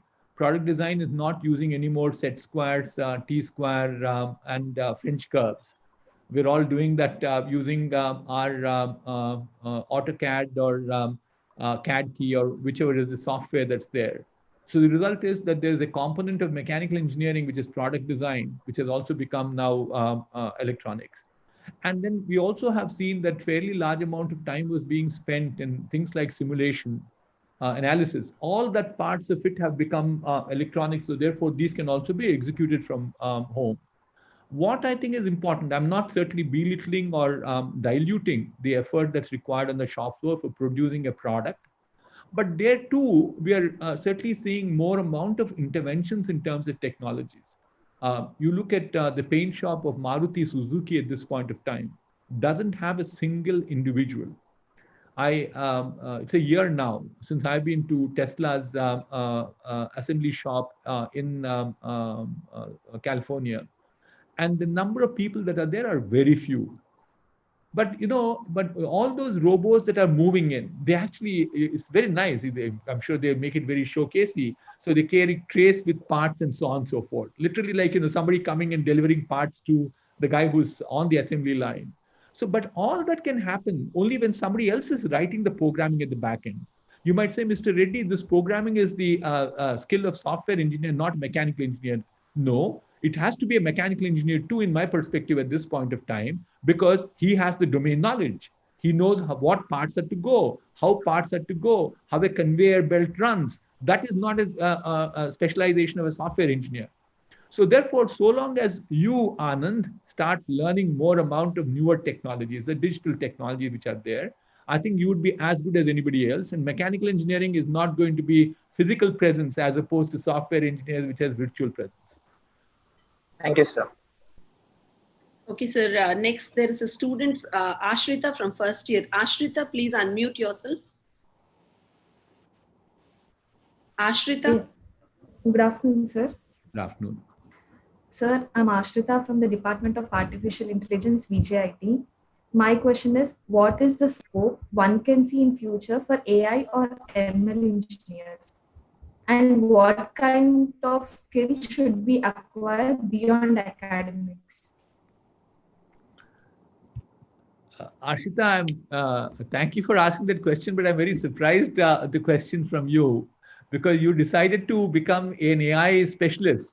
So you should have, I'm sure you did a lot of work, but you probably want one more opinion whether you did it right or wrong. And I think the best thing that you did in your life is to become an AI engineer, because I think the future is extremely bright for AI engineers, because we are seeing opportunities are plenty.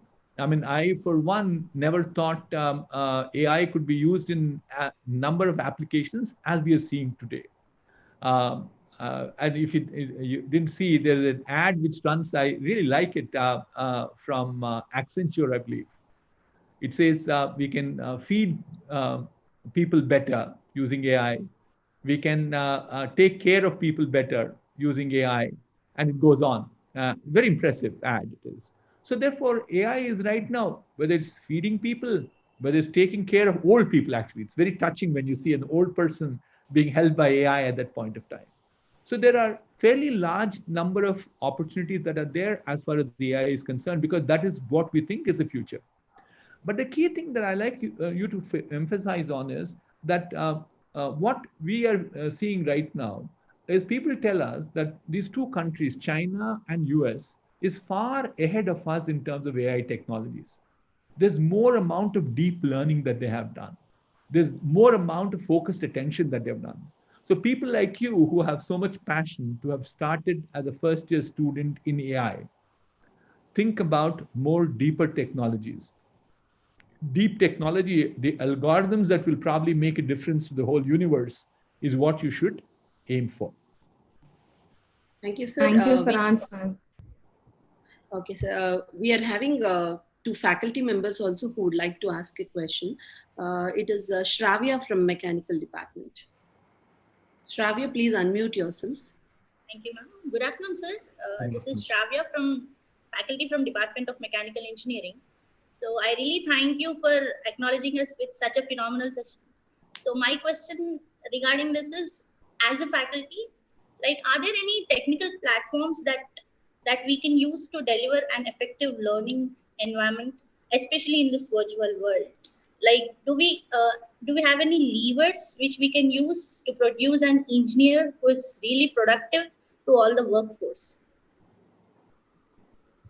Thank you, Shravya, for that question. I think there are lots of platforms that are available.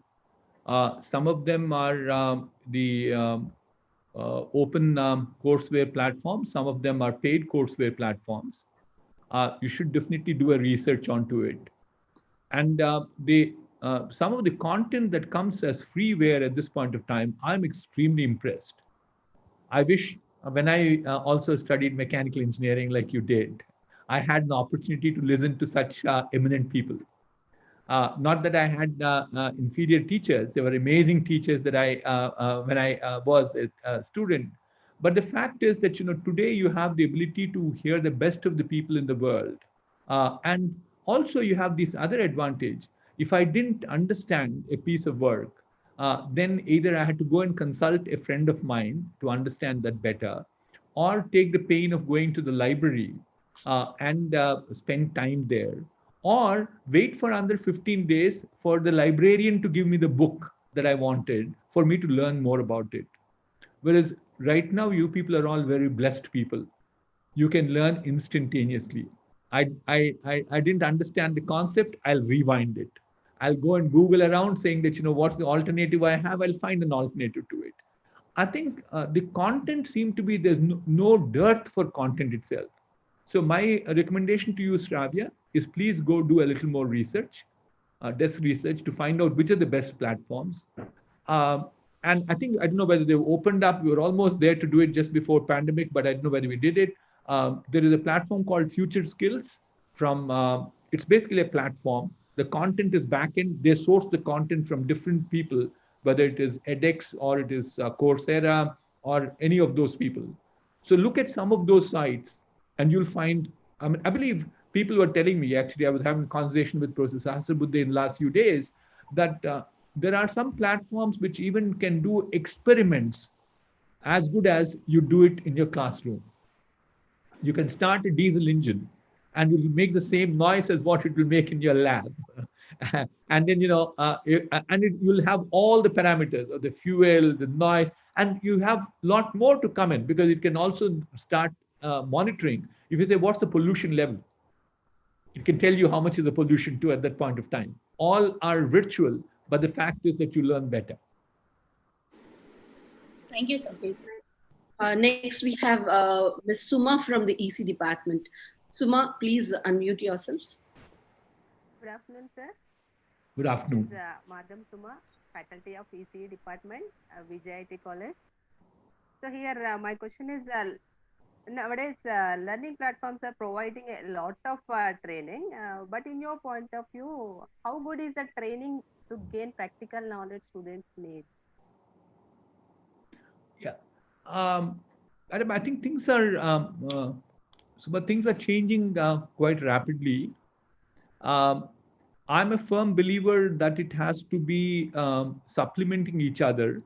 At least in the Indian student environment, we still can't be completely digital, that we can't take the teacher away and say, these guys will get degrees without the teacher.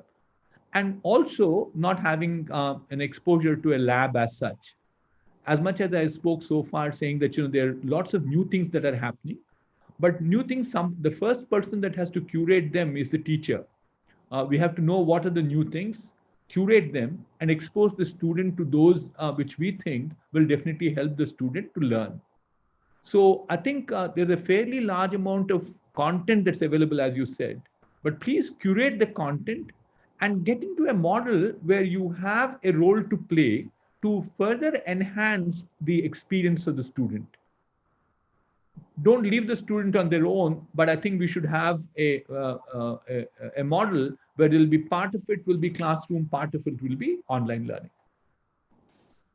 Thank you, sir. Okay, sir. Do we have some more time? Because there are quite a number of students and many questions that are being typed in the chat box. Can I ask? 1 o'clock, shall we stop, madam? It's under 15 minutes more. Oh, sure, sir. Thank you so much, sir. So first, I would like to ask a few questions that have been posted in the chat box. This is Vamsidhar from Second Mechanical, he's asking the question as recently Government of India announced stimulus package as Atmanirbhar Bharat, in which a good stake of package has been given to MSMEs with 1 year moratorium, but terms and conditions are not in favor of budding entrepreneurs. In this situation, how a budding entrepreneur can overcome this and strive for his dream? What's the name of the person who asked the question? It is Vamsidhar. Vamsidhar from Mechanical, second year. Vamsi, good question that you asked. It's a very debatable issue. There is a fairly large amount of debate that is going on about the 20 lakh crore package.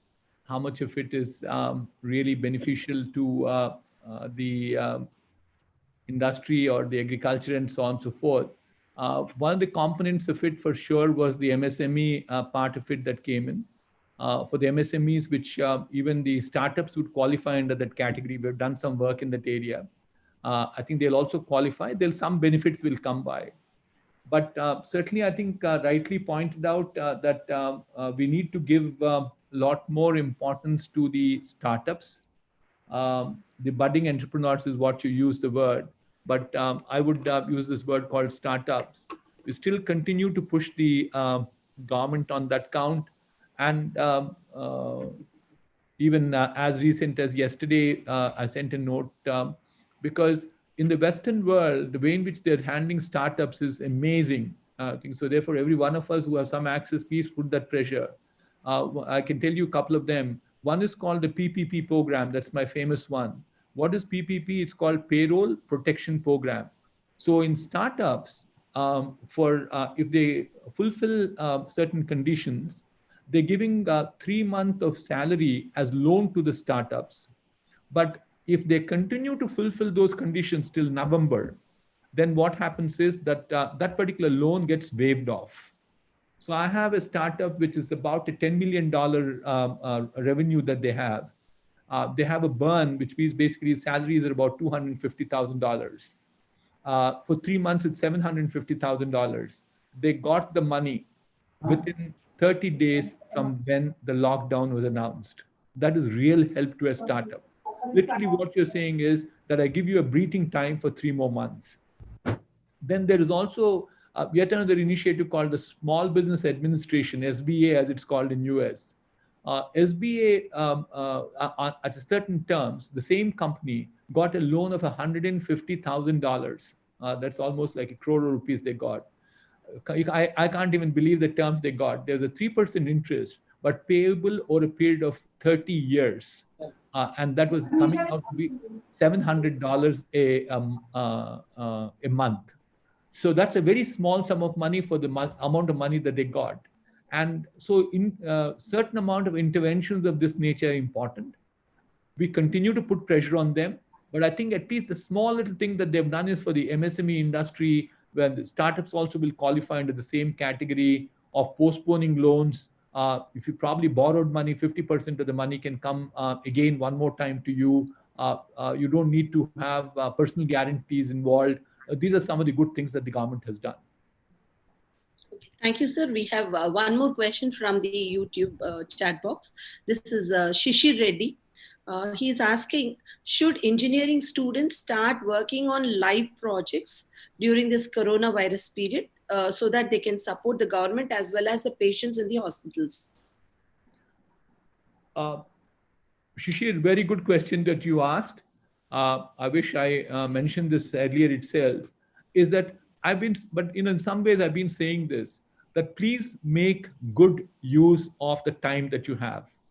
And if you recall the presentation I made, and especially the last slide that I had in the presentation, where I showed all about the last but one slide, startups, how they have to happen. So you have to empathize, you have to define, you have to ideate. That's what you should be doing. So therefore, this is and that doesn't require faculty help at this point of time for you.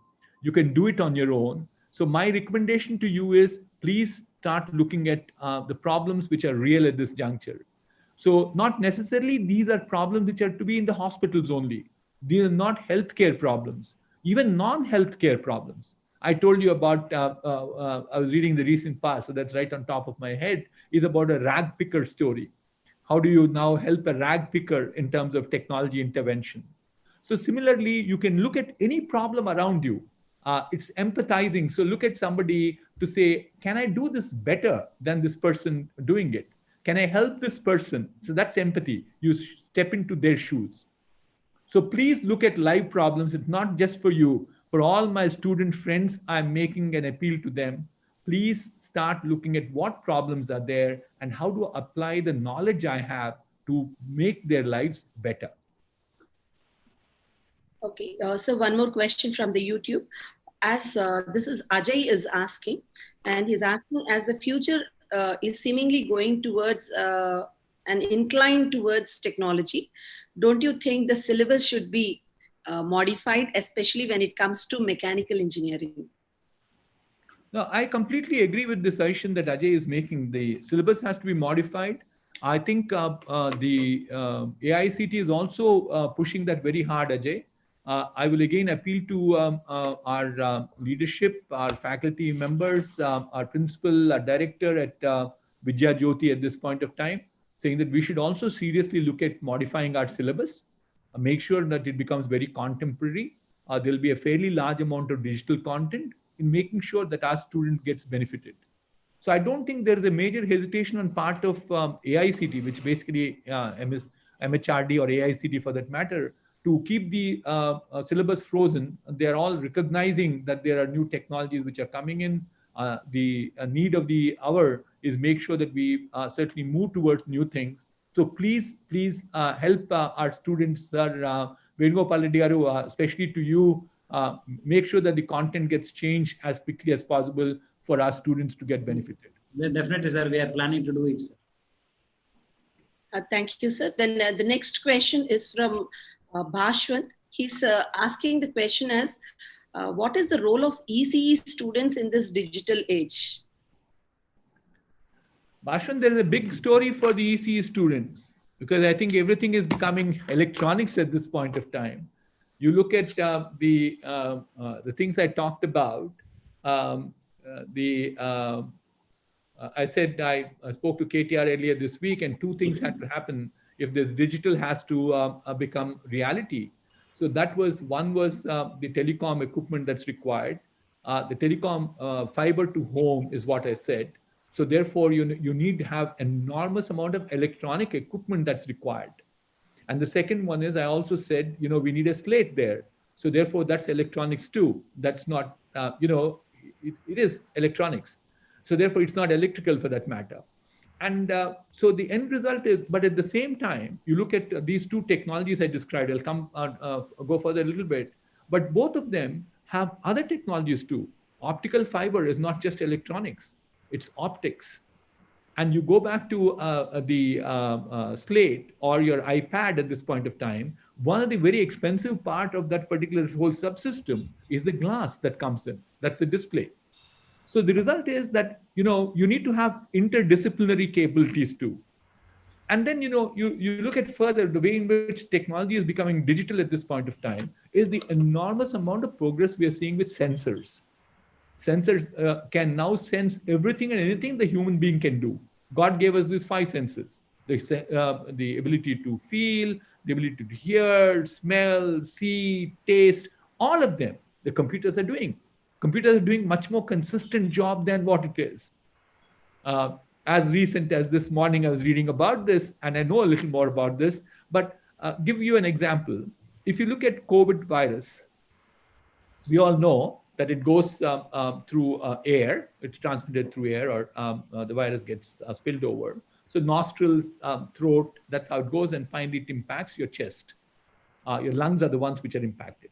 So what the startup had was, if you take the X-ray of the lung, where you can see the granularity of the tissue, if the tissue goes through a change, certainly you can see some patterns, which can be coronavirus patterns. You can recognize it. No denying that, it also means that it is coming to light at a later point of the day because lungs already got impacted. But the point I like to make is the intervention that we are talking about right now, here again, is an intervention with electronic equipment. X-ray is an electronic equipment. There could be some more technologies that are there. So there would be plenty of opportunities for ECE2 in the changed digital world. Okay, we'll go to the next Zoom question, sir. This is Akshita Verma from 4th Civil. Akshita, please unmute yourself. Akshita, are you there? Good afternoon, sir. I'm Akshita from final year civil engineering, VJIT, sir. Today's my question is, as civil engineering department is concerned, it's a known fact that our placement ratio in core engineering is very low when compared to other departments, sir. So what is the main thing that we are affected during this COVID-19, sir? I just wanted to know this. Akshita, I am saying this like a parrot and repeating myself, that no more of core. Everything has digital content built into it. I was very impressed the other day. I went for a presentation from somebody in Rahija Mind Spaces. And he talked all about how floor usage is to be done. And the floor usage, checking in people, checking out people, facilities, all that's all civil engineering job, right? That's all, who decides and how the floor has to be built. And that's all technology centric at this point of time. So therefore, it is not non-core. I gave you another example of a bridge engineer, how construction is being progressed at this point of time. For example, people said bridges were built, they were falling apart thereafter. But now you could place sensors that much ahead of time that if it goes beyond a particular threshold, there is going to be a problem on the bridge. So there is sizable amount of intervention. So therefore, I would very strongly encourage people like Akshita and other people who are all in core engineering also to start looking at just not learning digital and say, I learned something in AI. No, you learn in AI and then start relating to how does it apply to my core engineering, to mechanical, civil, chemical, whichever it is.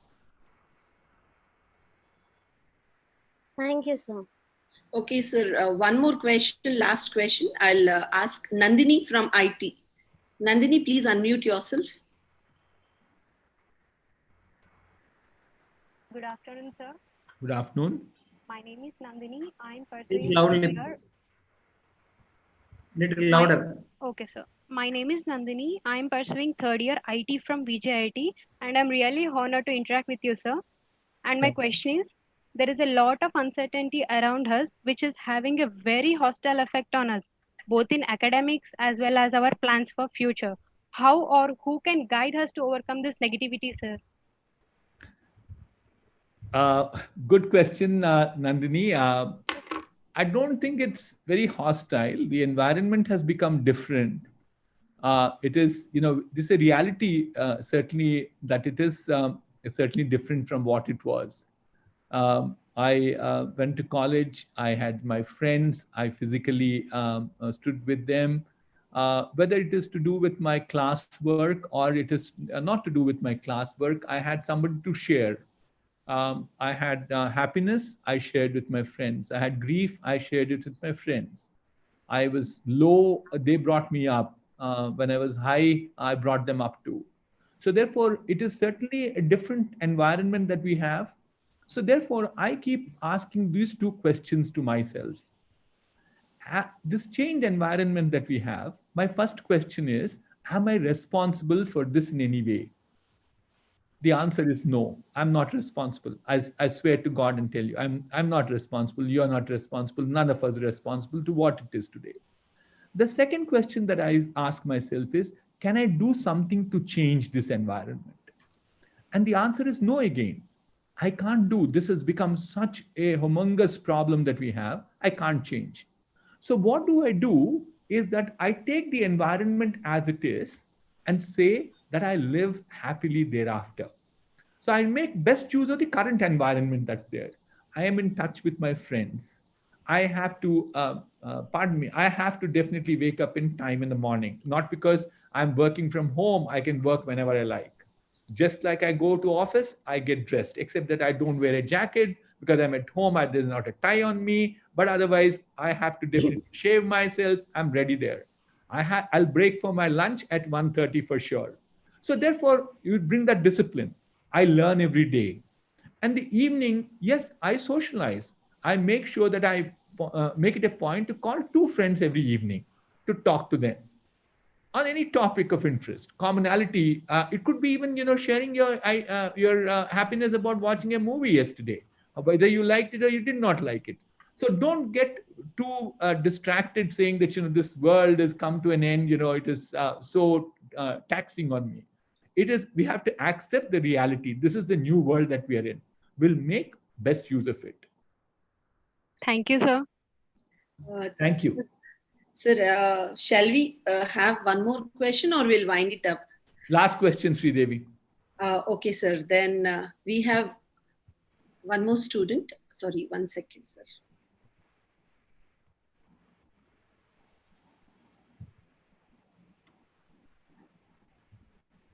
This is from the YouTube question that I'm asking. This is Nikita Reddy. She's asking, a digital technology means that vast amounts of data can be collected and stored. This can be private information concerning individuals or organization. It can be very difficult to keep this data safe.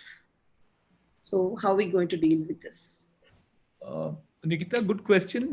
This is a science by itself, which is all to do with data privacy, as it's called. Some of the information can be public. Some of the information has to be extremely private. For example, my health records cannot be public domain information. And there are a fairly large number of safeguards for doing that. There are laws, not rules. Actually, there are laws in countries as what information is private and what information is public at this point of time. And it continues to go through a lot of evolutions. I'm sure you're aware of the latest controversy that's going on between Facebook, Twitter and Mr. Trump. That's also about information itself. He claims that he can publish anything that he likes, whereas people are saying, no, you can't do it. So therefore, there are challenges with this information.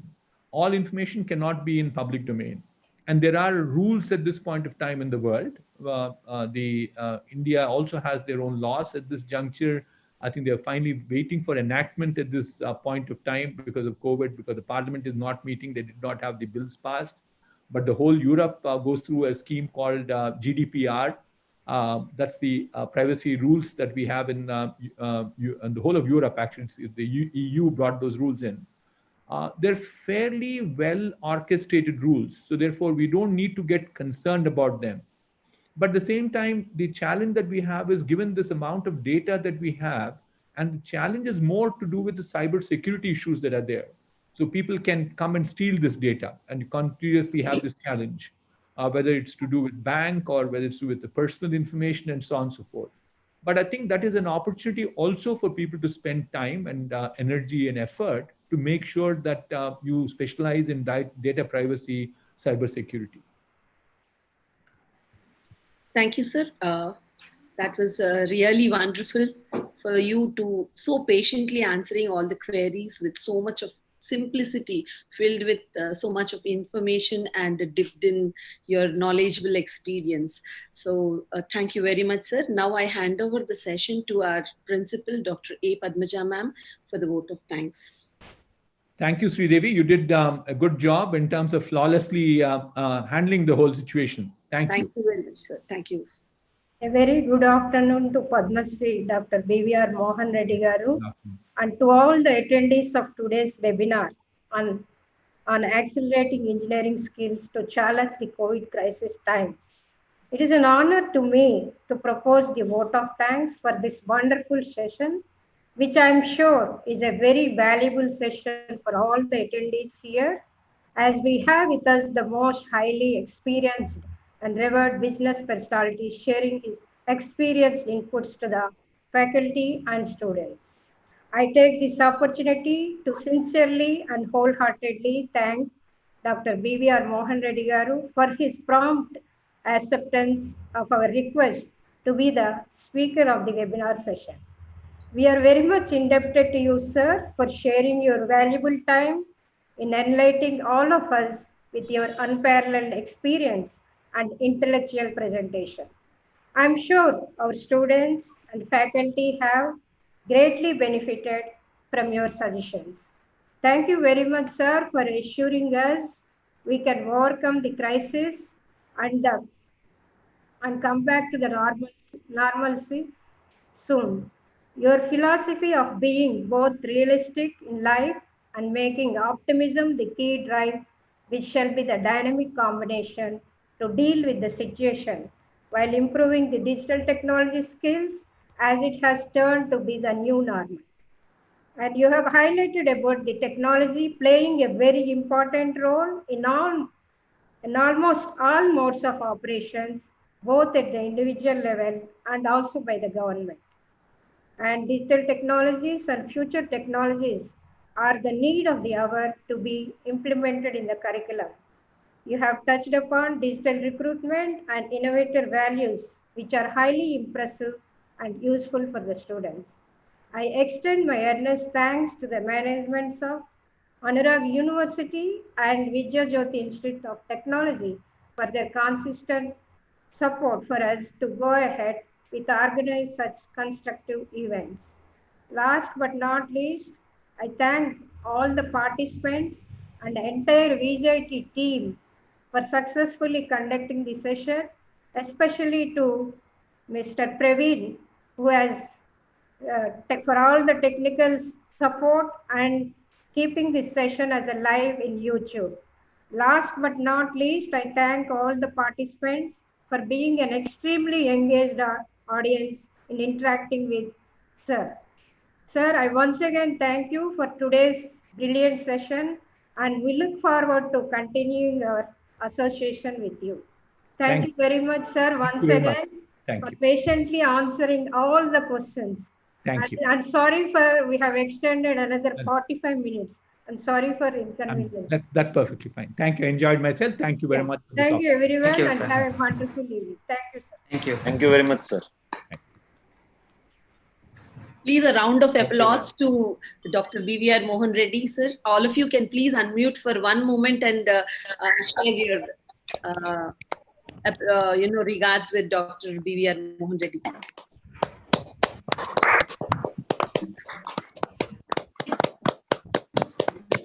Thank you. I think we can close the session, ma'am.